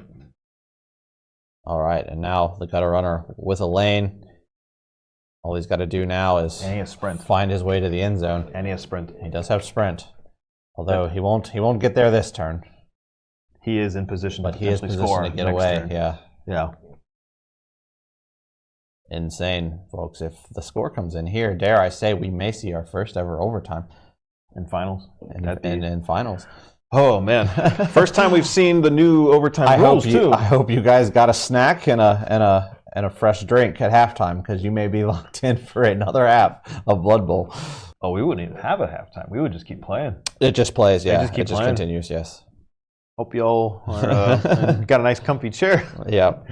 Only a brief intermission for in between post game and overtime. I gotta say, this is shaping up to be an incredible end of this drive potentially. Absolutely, Keenbender showing setting records here tonight and showing why he's one of the best throwers in the league. Yeah, and doing everything he can to put his team in a position to win. And honestly, that Apo, going back to the Apo for Crowcrest, even though it keeps them on the field and they aren't able to do anything, that drive, it guarantees them for this play. Yeah, and without that, you've got no gutter runners left. Yeah, and that changes the whole landscape. So yeah, that may be the decision we talk about for years to come on how this one panned out. Yep. To Apo or not to Apo? That is the question. It's always tough on the knockout. It's always an option, but you usually don't want to do that. You're essentially using a weaker version of it. Yeah. But sometimes it's right. Also, I believe this is the first time we've had a finals game with no inducements purchased. Because the first time it was Guttersburg, the third time it was Kashiro. This time, the second time was you and we both induced. We both induced. You got Skorg. I took Skorg Snowpelt as the upper dog, I believe, to have two Yetis on the field. Yeah. So this is the first all natural game of the finals, and it's living up to the hype. Apparently, it's showing why these two teams at equal team value are forces to be reckoned with. Are tough to go down. Yeah, I say Crowcrest still holding onto the ball in the backfield. Coach deliberating on where exactly to put him. Yeah. I mean, you still have to consider, even with an open lane, there's a lot of defenders. Yep. Always an opportunity to try and pop it back out. They've been having back and forth change of possession pretty much this entire half. This entire game, yeah. So debating on when to move, how far to move, when to take a risk, when to not take a risk. Every action of every turn leading up to arguably the trickiest part of Blood Bowl is determining, figuring out that minutia of the risk management, of where to just stand to give yourself the best. How far do you push yourself? Outcome, yeah. Because at this point, with no rerolls, it's all or nothing. It's in Nuffle's hands. No control. Absolutely. The only control you have is just whatever happens. Yep. We need the. We need the Nuffle, the altar, the Nuffle Amorical anthem. we need to determine the national anthem. All right, so we've got a bit of a dodge out, setting up like an eye cage there. Yeah. All right. Down to turn 15. All right, all 6 players are moved for Undaheim, so we move on to Butchers Bay Dragons for bottom of the 15th. Yeah, bottom of the 15th it's the biggest defense of Butcher Bay Dragons' career. Probably not of the coach's career, but of these young players of this new team. I feel like this game's big defense for them. I feel like this game kind of lives up to the hype to this point with the caliber of play. Absolutely. We're not seeing any sort of like straight up shutout. They're fighting tooth and nail back and forth. Yeah. And despite a numbers disadvantage, they are still in position to I tie mean, the game. The outcome has not been decided, and there's still 2 turns left. I think only, like I said, I think only one finals before has had that outcome this late in the game, where it's still unknown who was going to win. Yeah. Last year, I think we knew pretty early on that Undaheim was taking the cup. And then season 1, it was pretty early on that we knew that Guttersburg was going to walk away with it. It was, I, going back in context, I remember that one. It went 0-0 into the half, but it very quickly spiraled out of control in the second half. I'd say because it ended 3-0. It ended 3-0. Yeah, so. Yeah. I managed to hold Hack Flem in the first half, but then the second half, it got out of hand quickly. And then Tanaka Jr. just died. Not literally, but no, he's all of my skinks were gone by that point. And I was like, yeah. I remember Tanaka Jr. does the NKBBL news now, yeah? Yeah, he's a reporter for the news. Great reporter. Yeah, he does his best. Guy. He's pretty fast up and down the sideline. Sadly, he was not here for this game. No. He's in Cancun. Yeah. Taking a little extra break. Yeah. All right, so some repositioning for the Dragons. The crowd is in a complete standstill. The suspense could not get any higher. It's just wild looking at this. As they're locked in. As everything converges to the left side of the pitch. Yeah. I think we've seen players in almost every inch of this pitch. Quite literally. Going up one sideline, down the other, scrum in the middle, scrum in the back, scrum in the front. Yeah, both teams, it seems like, have opted to play through the sideline. Absolutely. Noticed, so. I mean, they're not super. I mean, they have bash potential, but yeah, they're not bash heavy. And honestly, with either of these teams with that speed, you're looking to swing it one way or the other. Lots of pivoting, but generally always between sideline to sideline. Yep. And Butchers Bay taking a moment to find an opening, the right play. Yeah.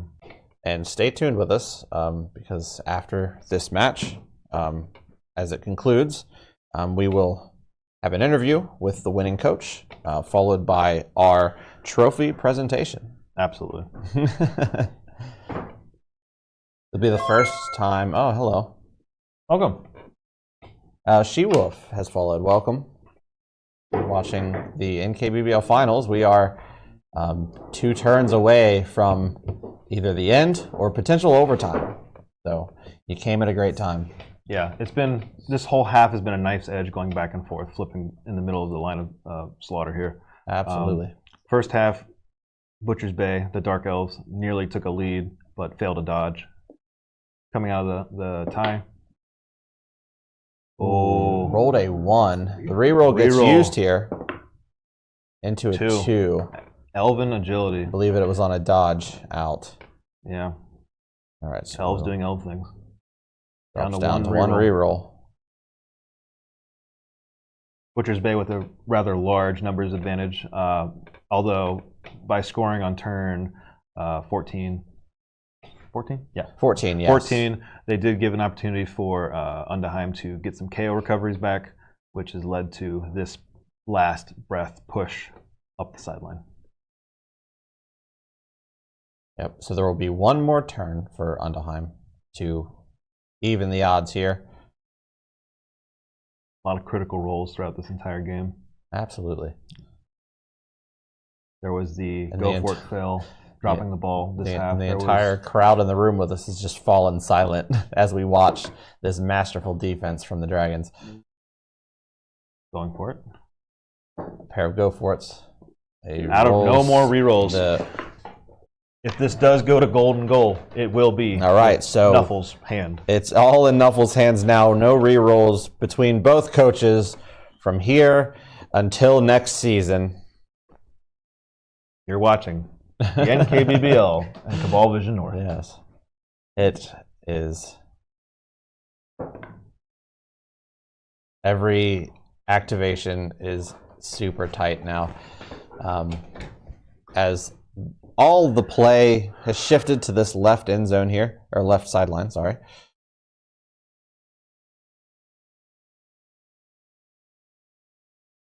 And the Dragons are taking the one-die block on the bottom of the screen here.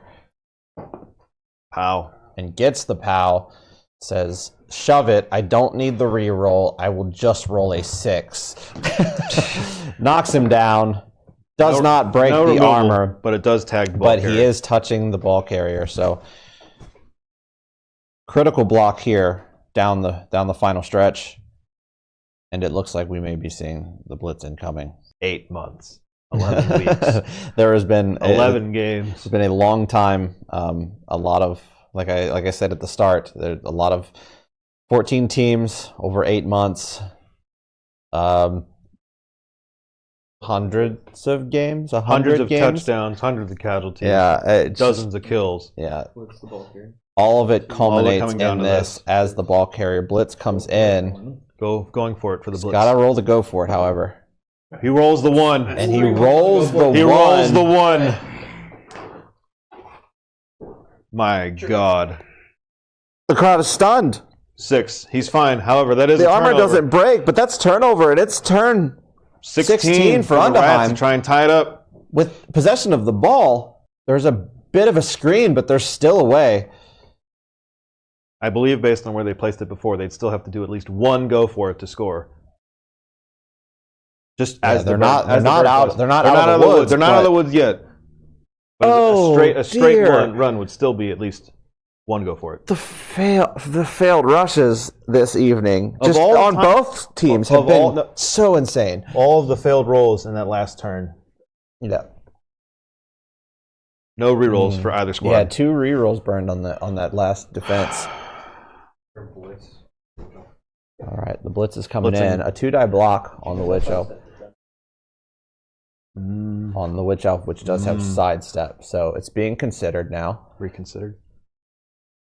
No dice have been rolled just yet. Okay. I just wanted to let you know. Push and a both down. Pushing them both down. Witch Elf does have block. So the push comes in, the sidestep comes through. Yep. She chooses the square to remain next to the gutter runner.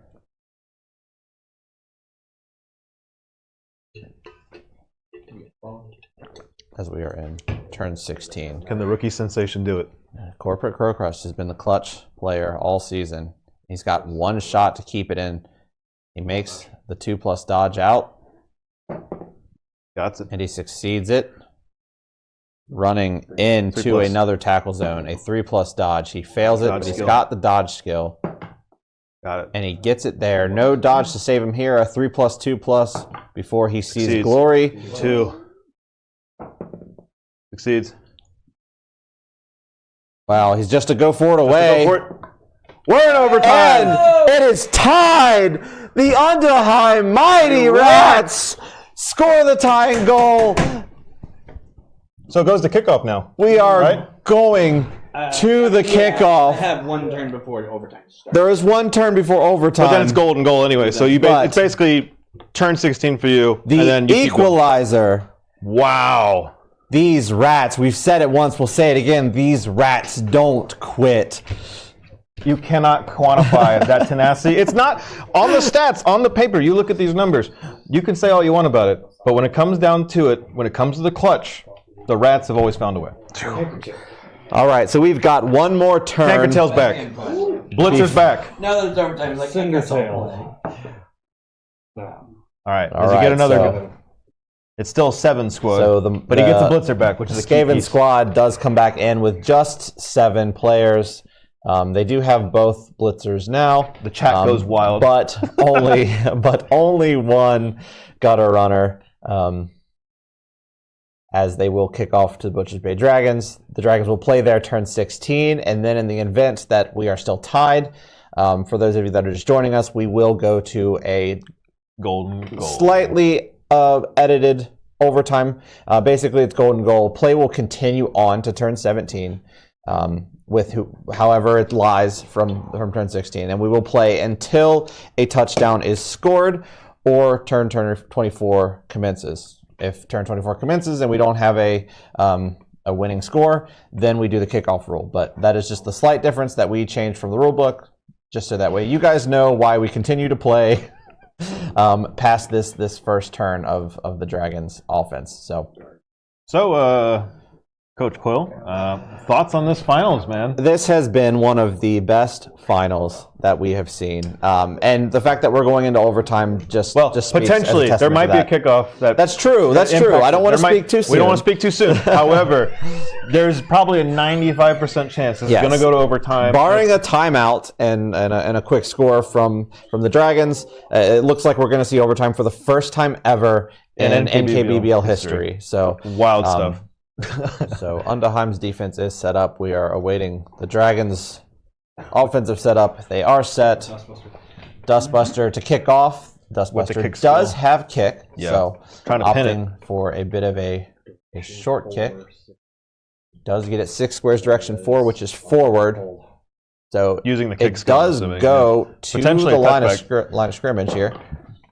12. Oh my God. 12 is pitch invasion. My God, the fans are going absolutely bonkers. They're going nuts. Add a factor, the lower roll / D3 of their players to be stunned. Get placed prone and stunned. Yep. The crowd's going wild in the event of that last Undaheim score. These kickoffs. And they rush the pitch. And they're going to hurt some players. I mean, we're doing the kicks already. Like, this is the second one. Oh, and it goes in Undaheim's favor. Of my players, so D3 random players get stunned. There's the 5. So 3 players. A lot of Undaheim fans in the crowd. Yeah, they are looking to take matters into their own hands and stun a whole host of Butcher's Bay players. Yeah. 8. No 8. I will say, just looking at formations here, we got a nice wide defense on the line with two columns. That holds after this. Honestly, with this stun, this could hold. 1. Ooh, that's 2 down. 2 elves on the line of scrimmage have fallen, and 4. I don't think you do. All right, so we're re-rolling. You have a lot of double digits. Roster sheet. 5. 5 on the roster sheet. That is. Well, he's way in the back. Okay, so. All right, attempt to catch. This might be a big one though. Marked by 1. All right, so this will be critical. 4+ catch here. All right. On a 1. If it bounces into Undaheim's side, it's a touchback, and they will get to choose. There's potential that it goes into. It does. So. Touchback. So the Dragons will get to choose who they would like to receive the ball. They choose not only the one and only Candlekeeper Tim, who's keeping the ball. Who is keeping the ball. The pin nearly succeeds. The kickoff event. All right. Helps slow it down slightly. No bounce since it's in his hands. We move to turn 16 for the Butcher's Bay Dragons. Does this go up to a 17? Does it keep going? Yeah, it keeps going. It's just, oh man. Yeah, this is all like it's just numbers. Have I can fun just editing this later. This will be great. No, it'll be fun. Oh man. The edit's going to be so amazing. And for those of you tuning in, if you want to see the full match edited with some extra fun bits included, please be sure to check out Cabal Vision North on YouTube. This is where it's the landing spot for all of our broadcasts here. And we do a weekly Sports Center type show in between. Little podcast every week, a little podcast kind of deal called Wart Center, where we talk about all the matches that happen, since a lot of them don't happen on screen, and stuff like that. So if you like this, you want to see more of it, that's where you go. But anyway, we've got a finals match to talk about, and that's far more important. Oh my God, yeah. This has been one of the wildest. All right, so Blitz coming in fast and furious. And the rolls are going cold. It's Nuffle. Oh, Nuffle saying you had a chance. Nuffle has spurned the Dragons. And the armor breaks. Yeah, it does. And it's a knockout. So in a golden goal situation, they're not coming back. In the blink of an eye, 4 Dragons players are just not available.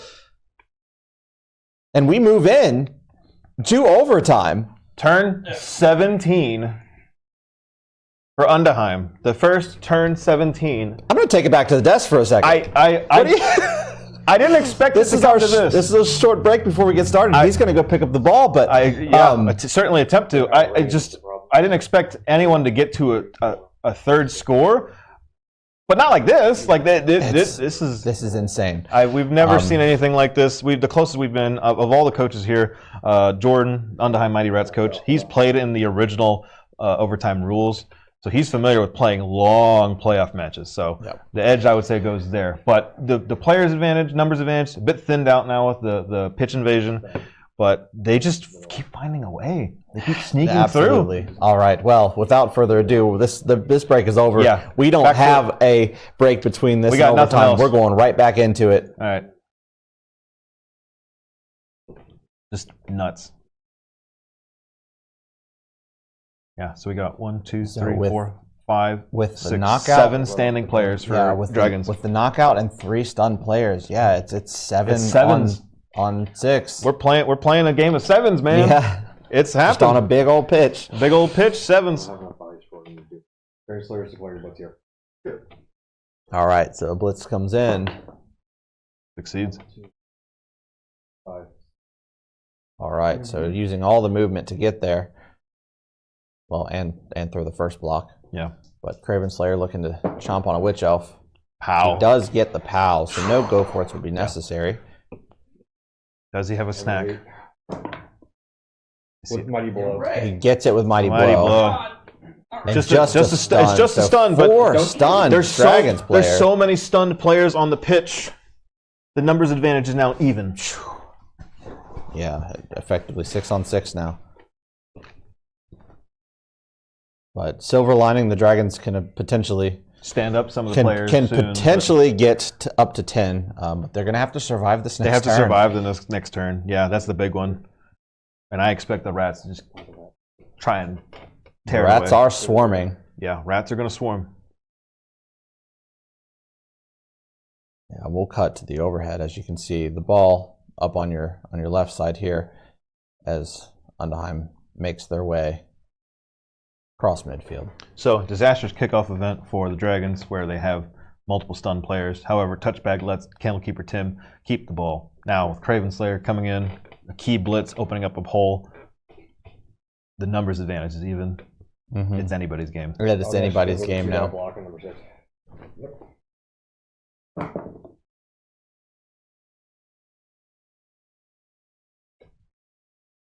So the Rats putting on their own form of hurt.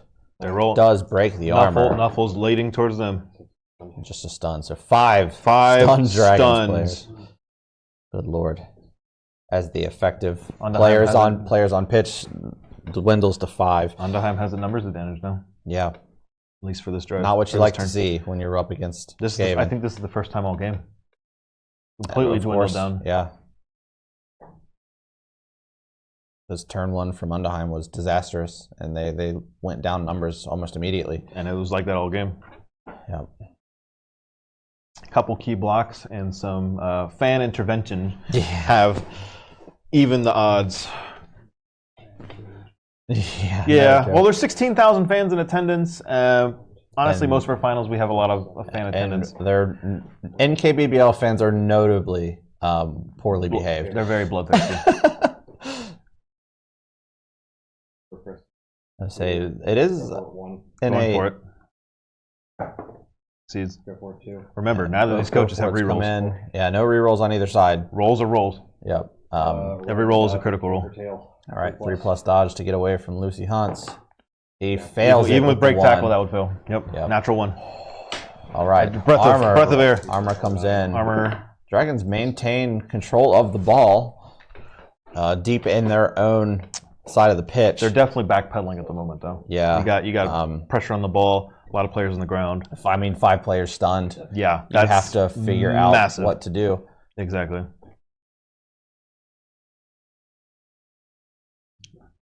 A moment of contemplation as we hit turn 17 for Butcher's Bay. Yep. Okay. Jump up.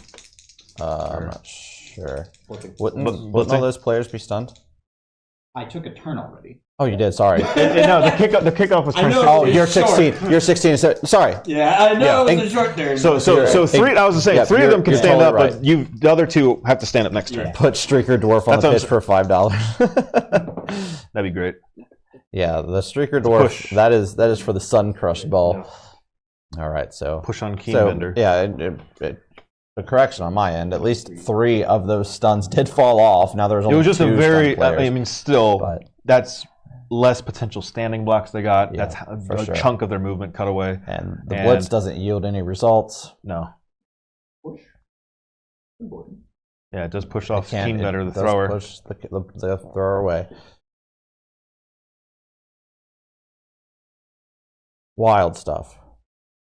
Yeah, the As fact we- that the season's going to come down to essentially a sevens match at the very end. Yep. Yeah, because with the next score winning, like those knockouts that are off the pitch, they stay off. Like this is it. Knockout is essentially casualty now. I believe Dragons haven't used a single apothecary, right? They have not used their apothecary. So It's just to keep. Yeah. For a knockout percent. Well, I was gonna say that's the stun is what kept Crowcrest in. Yeah. Yeah. You. The coach is arguing. The coach is arguing with the players. Yep. I'm gonna stab that guy. Tensions Stabbing are the high. Roger. So the Rat Ogre is attempting to be stabbed, and he does Fails to not stab. succeed with just a roll of 4. Well, a very thick hide for a Roger. Yeah, I mean, hey, you can't blame Lucy for trying. She has been playing with her heart. She's been doing the most with that knife tonight. Yeah. All right, so some help comes in for we got some movement for Tim. He's got some help as he is being marked by Crowcrest. All right, so Got we a got handoff coming in. Handoff coming. So A the dodge dodge. out, which would just be a 2+. 2+ with the elf. A He 3 does succeeds. succeed. 1, 2, 3, 4, 5. Then the handoff. Handoff to the witch elf. Is what I heard, or no? Handoff to the witch elf. Okay. And just a 2+.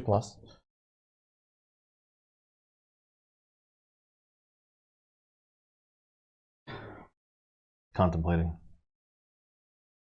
Tensions are no doubt high. Absolutely. As both players' seasons are on Come the down line to here. these sequence of plays. Your next decisions define your legacy here in the NKBBL. So, understandable. This has been. I honestly, I'm running out of words. Like, this has been wild. Yeah, it's been a great match. I mean, we're pushing on 3.5 hours now of Blood Bowl, and possibly we got a little bit more in us. Oy.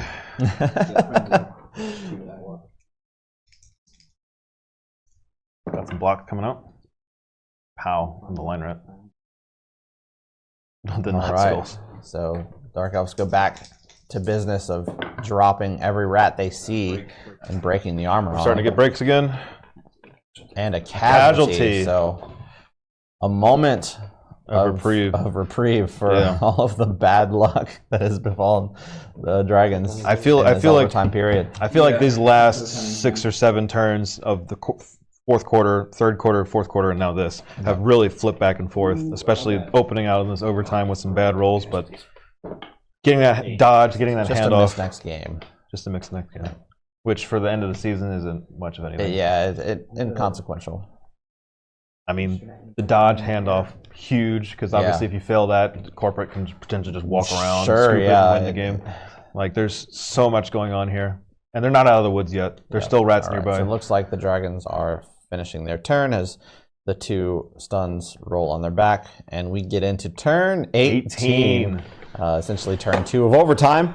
The first ever overtime in NKBBL championship history. Every turn we play extends the record for the history of this game. Yep. Because I'm gonna be honest, getting to the finals is hard. Getting a tie, this is the first time in 4 seasons, and then getting to overtime, this might not be repeated for a very long time. No, it's. We have had We had 1 overtime. a higher 2 overtime, sorry. We've had a higher rate of ties this season as compared to any we could other talk- season. Yeah, and we talked about that on Wart Center too. Yeah. But up until now, playoffs, there's been no ties. There's been no ties in playoffs, Which has been so shocking because all it's these been coaches have foregone had conclusions. ties at some Yep. point. Except Liz's. And the Matrix. So a few of the rats stand the players up. Inbender Moves in to mark Candlekeeper Tim. Thrower on thrower. Well, I guess runner, but it's kind of the same thing.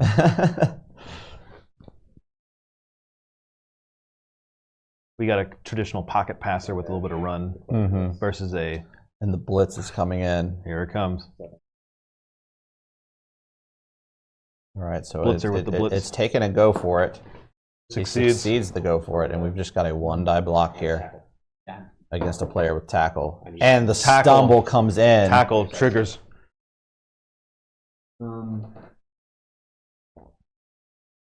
She does have sidestep. Sidestep, chooses to follow. Armor, back, and then up. potential ball pop out. Or ball pops out. Armor 8 for the Witch Elf. 6, And safe. she's fine with a 6, but the ball is going to bounce somewhere. Versus 6. In the tackle zone. Yep, that ball is now sharing tackle zones with Both the Dragons and Mighty Rat player, respectively. They've been just punching. Like it's literally been. I feel like it's been a scrum this entire second half. Yeah. The ability of the Mighty Rats to strip this ball out has been. It's been insane. A lot of these actions have been critical, but every opportunity they take that and succeeds. the ball gets pushed off.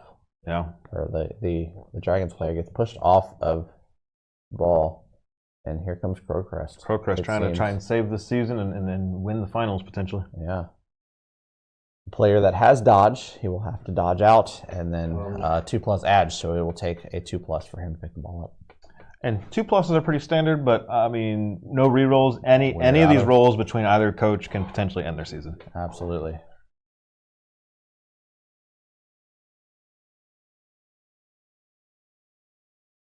A wild sequence of events here in overtime.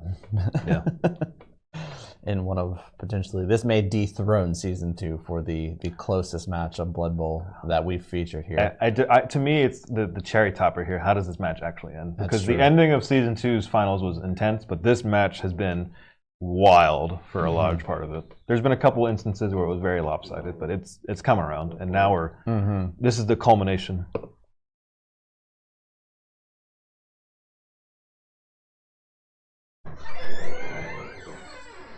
Hello there. Hello there. Yeah, he took off. It's running late. 2+ happy late.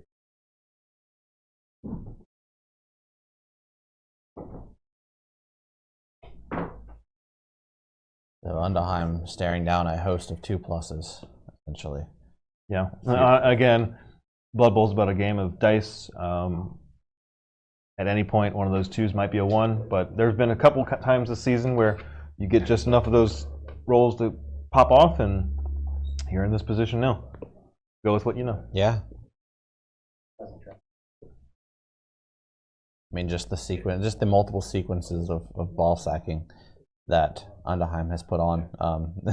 I feel like they've done that all season, but it didn't necessarily always account for wins in regular season. They got a lot of ties. We're looking at a tie right now. Yep. This would have been a 5th tie in regular season. So like they've fought to a standstill for a lot of these matches, but obviously in playoffs we play for keeps. Yep. Someone's got to hoist the trophy. Someone's got to hoist the trophy. The only question left is how will it play out? Yeah. Moment of contemplation. Yep. So 3 stuns from turn 16 leading into overtime. They come back up. Next turn, Butcher's Bay has potentially 2 more ready to go, but their movement's cut. All right, here comes the dodge out. Succeeds. He gets it on a 6, so no need to use the dodge there. 1.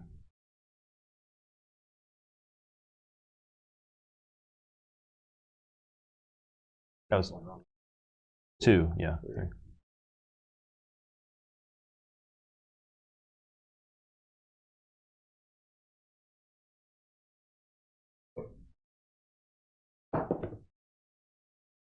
And he succeeds the pickup with a 3+. Go for it. Oh, and he fell falls for the go over. For it. He chose to pick up the ball. Moments away from glory, Crowcrest. Oh my God. Oh. And he's fine. However, the armor holds. Alright, that's a -3. So Natural 6 plus to pick up the ball. He does bounce not. again. We're watching the ball bounce around. Here we go. It's in a scrum. They're fighting for it. On a body. It bounces again. Another D8. Who's going to come out with this ball? Behind And Butcher's behind Bay. the Dark Elf. Once again, we watch the ball flipping back and forth around the line of slaughter.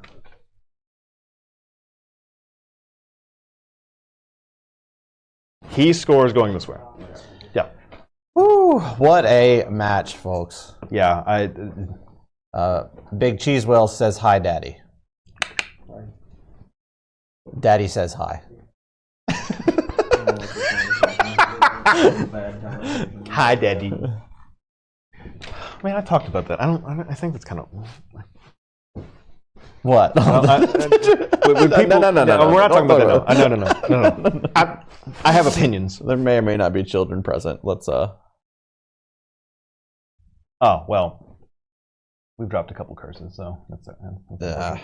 Well, that's what you can. That's the best you can expect from this wonderful broadcast. Bottom of turn 18, Butcher's Bay.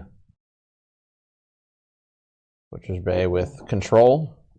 Potential control. Well, I mean, control of their sure activations. hands lineman Going to pick up the ball. Didn't need it. Gets Natural. it without the sure hands. Just going to pick it up and try and do something with And it. now where does he go? He chooses to stay. Staying still. Try to blitz. Hold on, I got a Holding. guy somewhere. He's surveying the field. Yep. The call for a blitz was made and retracted, as some other plays need to happen first.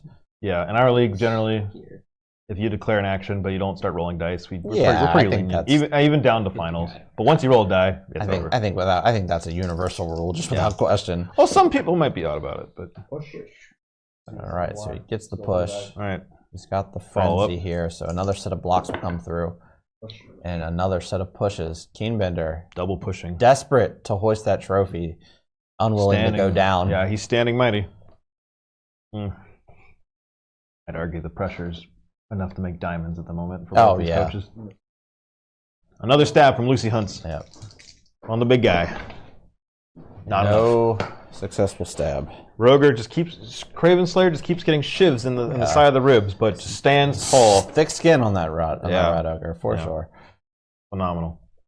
But yeah, pressure makes diamonds, and diamonds are pretty damn sharp. make greatness, and we're seeing a whole lot of greatness here on the pitch. Here, this is one for the history books. Honestly, for both these coaches, they've been playing since season 1. Yes. Both have made playoff pushes for a majority of their careers. We're looking at well over 40 plus games between them. Or actually, no, it's even higher. We're getting it's like 40-ish. I'd imagine. I could pull it up, but we're looking at nearly 100 games, probably outside of that, including Blood Bowl 2, Blood Bowl 3, 7s.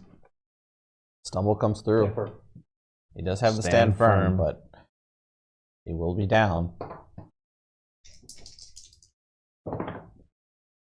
And Another the armor break. breaks, so he will Another be 9. in some form And out. a KO. That's essentially knockout. a removal for the rest of the game. The Rats. One more piece off the board. The Rats fall to 4 players. Are they down to 4? 1, 2, 3, 4, 5. Sorry, 5. My apologies. Oh, you're okay. And another knockdown. Potential huge knockdown. And we await the armor roll here, and that Another does break. So just a stun. So not out for the game, but another turn. Potentially some of the most impactful Crucial turns of this entire season. of this whole match. Yeah. Yeah. Keenbender does. And Keenbender does eventually go down. So all 3 Rats near the ball, attempting to mount to defense, have fallen. The armor comes through for Keenbender, and it does not break. So thrower still. He is determined to get this out. win. Yeah. He's been knocked down many times, but he stays strong enough to make a difference potentially. 1 die block coming out. All right, turn in Passing. as we move into uncharted territory, folks. Turn 19. In the overtime period. Folks, the longest game we've had was going all the way up to turn 24. 24. Yes. And we are. And then it came down to the coin flips. We are the, vastly the approaching dice that. rolls. Does this actually end? Do you think this is going to end in coin flips? I surely hope not. I hope would not. love That'd be a hell for of a way a team to get it done here today, but it very well may. It may. At this very moment, or it seems, kickoffs. It's the dice rolls. But yes, at this very moment, it seems the unstoppable force has met the unmovable object again and again and again. Undaheim always finding a way to shut down the Dragons' offensive, keeping it close. Yeah, one die block coming out on the other end. Huge one die. And it results in a skull. So that is turnover right away for Undaheim. He's safe, but that goes to turn 19. That will end their turn and potentially their season. Now, all players for Undaheim lie on their back, besides Craven Slayer, the Rat Ogre. Butcher's Bay looks to make a run for it. Yep. Right now they're just planning out how they're going to get there. Setting up the defense. I mean, we've seen throughout the whole match, probably throughout the season, that Undaheim can find a way to try and squeak in there and try and pop a ball out. Yeah, there's the chances are looking slimmer by the moment, but we've said it before: where there's a rat, there's a way. There's a rat, there's a way, and we've seen it. The window is vastly closing. It is. I wouldn't say it's closed yet, but the light's getting a little bit dimmer. Sun's getting real low. Sun's getting real low there. Come. Oh God.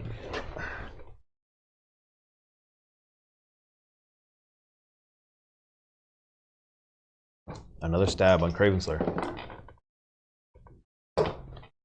Craven Slayer holding strong.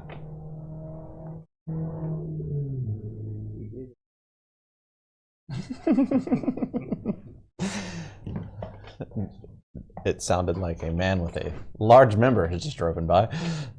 We could tell by the sound of their massive exhaust. Yeah, for us in the Americas, a lot of people like to drive loud vehicles when they want to compensate for certain things. So we're next to a road. Hopefully that doesn't pick up on our mics. I think our audio quality is much improved. No, this is going to be nice for next season. Point. I'm looking forward to this.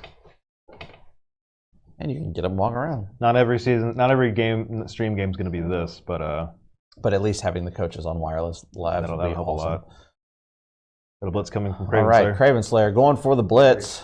More broadcast streams. We would love to provide that for you, and we will definitely find opportunities to do more broadcast streams. Got a he POW does get the POW. Does Lucy Hunts take a big old dirt nap? Let's find out. She's only armor 8, one of the few on the, I'm just telling you. On the Dragon Squad. Mighty Blow breaks. Mighty Blow does cause the break. And Lucy Stunned. Hunts gets stunned. So, all right, out for a turn, not for eternity. Ain't that the truth? And Craven Slayer looking to reposition and provide some pressure. Yeah, somehow, some way, we will do our best to make sure we provide more fully broadcasted streams. These are probably the best matches we have, just because of the attention to detail that we can provide. But yeah, I feel like a lot of our regular season broadcasts, we pretty much vote for all of them, and a lot of those matches are like between coaches that are playing for something or a matchup that just sounds really good on paper. But when it comes to finals, we bring it all. Mm-hmm. All right, so dodging out. Crowcrest making his daring dodge. Oh, gets the 1, Dodge but he skill. does have the dodge skill. Succeeds into with the the 6.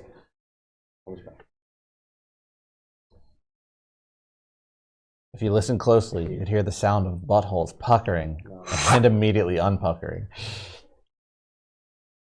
Crowcrest trying to make a final stand here, similar to Skytail at the end of the last half. Yeah. A lot of Undaheim players stepping up to try to holding strong. Try to get the first back-to-back NKBBL championship. Yeah. Either way, one of these coaches is coming home with a 2-time trophy. It will be the first time. Yeah. 2-time. I mean, we talked about at the start of the stream. I mean, they're brothers. There's a lot of history going on between these two teams. A win for Josh here would break the streak of getting absolutely mollywopped by his brother. On the other hand, if he wins, he would continue his all-time streak of playoff wins. Mm-hmm. But if Jordan wins here, that mollywopping continues, and it's a back-to-back championship. Yep. History made either way. History made either way. We're just happy to witness it. And to me, this is a nice capstone. Oh, is that turn 20? Or we are into turn 20. We are turn 20. We are still in uncharted territory. And 4 more turns. If it gets to that. We may be rolling some dice to see who wins this. That'd be nuts. I feel like I'd be sick if I saw that. I'd have to walk out. It would be a bit anticlimactic. It'd be anticlimactic. Absolutely. I would agree. I don't think the Dragons expect it to happen. I think they're gonna probably try and push it all. Yeah, I mean, I think you got to. You have to. You don't want to go. You don't want to go to kicks. You don't want to leave it to chance, but no. But with the way Undaheim has been playing defense, and sometimes you just don't always have the choice. It's not quantifiable on a stat sheet. Yeah, it's not the will of these players, and it doesn't show up on a play log because it's like they're not casualties or anything or anything like. It's KOs, it's occasional stuns, it's just knockdowns. Yep, they call it the intangibles. The intangibles. A lot of sneaky athletic players on that squad. Yeah, a lot of grit. A lot of grit. All right, Dragons setting up. All right, so attempting to reposition here on the left side of the pitch.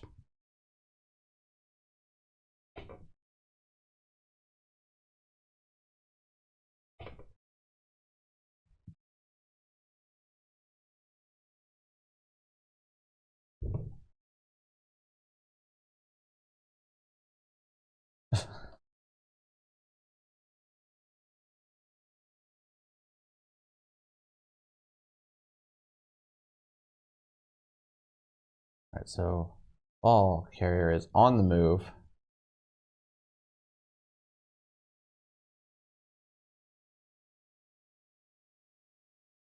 And Witchoff hops up to join the rest of the squad as a part of the cage is being formed. Are we streaming the All-Star match or no? Probably not. It just depends on when we do it, I guess. Yeah. Okay. We can probably set it up and do it, but it just depends. I mean, I'll do this again. This is fun. Yeah, sure. I'll go for it. So go for it has to come in to collapse that final corner of the cage. Massive roll here, and it results in a 5. Every action ends with an exhalation of... Again, the clenching and unclenching of sphincters. I mean, it could power this entire room. I mean, we're going to a turn 21. We're getting ever closer to kicks. Yeah. That's insanity. But the Dragons are now knocking on the door. They're basically knocking on a straight path to victory. I will say both these coaches should be very proud for how this has gone. Oh, a hell of a showing. Most finals matches in the history of this league have been pretty much a shutout or... Mm-hmm. Yeah, very close, very rarely do we get to see such a spectacle. Yeah, this has been a wild match to watch. I'm glad everyone here could join us in that. Yep. Yeah. I mentioned it earlier. This match is a great capstone to the season. This season, we had a lot of new coaches. I'd like to shout out. We have Ray, we had Buckner, and we had Chadwell. All 3 coaches are new. They did a hell of a job. They probably the best rookie class of coaches we've had, and I'm looking forward to playing them next season. And I expect them to do great things. I know. This season, our Coil Cup champion, Jesse, he brought a 2-4-1 team, or no, 2-4-4 team, I believe, in the Lizards with Attitude, all the way up to an 8-1 juggernaut. Absolute juggernaut. Absolute juggernaut. Falling to the one and only Butchers Bay Dragons in a 3-0 shutout. But hell of a season, great improvement. And also as well, Hillary stepping in. We had one of our coaches, Joe, he had some stuff going on at home, and we respect everything going on with him, and we do miss him, and we hope he can join next season. But Hillary stepped in a pinch and made playoffs. Made playoffs with Gnomes. Yeah, this season has been insane. Yeah. It's been really great. Yeah, all the coaches have been great. And this finals match is just a reflection of everything that's happened so far. Absolutely. It's all been insane. The playoff pictures were always incredibly close leading up to even the final week. It came down to the final weeks. Yeah, and then as we are into this final match, it's coming down to the final plays. Oh, past the final plays. The final play was 4 turns ago. Yeah, no, we are in overtime. We are in uncharted territory. We are in uncharted territory. Yeah, I mean, even that, like you said, the last week of play, seeding wasn't completely locked down until those final matches are played. That's how tight it was throughout the season. And I think expanded playoffs was a win. Having an additional round of play, more coaches can potentially make an impact and make it. And just more Blood Bowl is better, you know? So absolutely. Love to see it. Speaking of more Blood Bowl, as we wait for Undaheim's turn 21, well, he's going to dodge out. Trying to dodge. I will pause and we will get back into the action. He succeeds. He gets the dodge out and he runs up. Okay, facing up. Facing up the back part of that cage. But yeah, like I said, speaking of more Blood Bowl, we do have some more live events that we will be covering right here on Twitch, and we'll be showcasing on YouTube. That is a Sevens League that will be happening roughly in May. We'll have a better timeline. Blitz on the ball carrier. This could be the game. All right. Crowcrest is blitzing the ball carrier here. And he dodges in on a 5+ with dodge. Dodge skill. He needs the dodge skill. And for all the marbles, he rolls the 1, falls over. Crowcrest can't say he didn't give it everything. He gave it his all. He left it all on the pitch, man. That was wild. And he gets stunned as a result for 5-6. And that's all she wrote. The Butcher's Bay Dragons roll in for the score. Wow. And Josh is your first ever 2-time champion, taking down the reigning Undaheim Mighty Rats, fighting through a pitch invasion and getting it locked in right there at the very end. We will take just a second as we are running incredibly late, and we will do a post-game interview and your trophy presentation.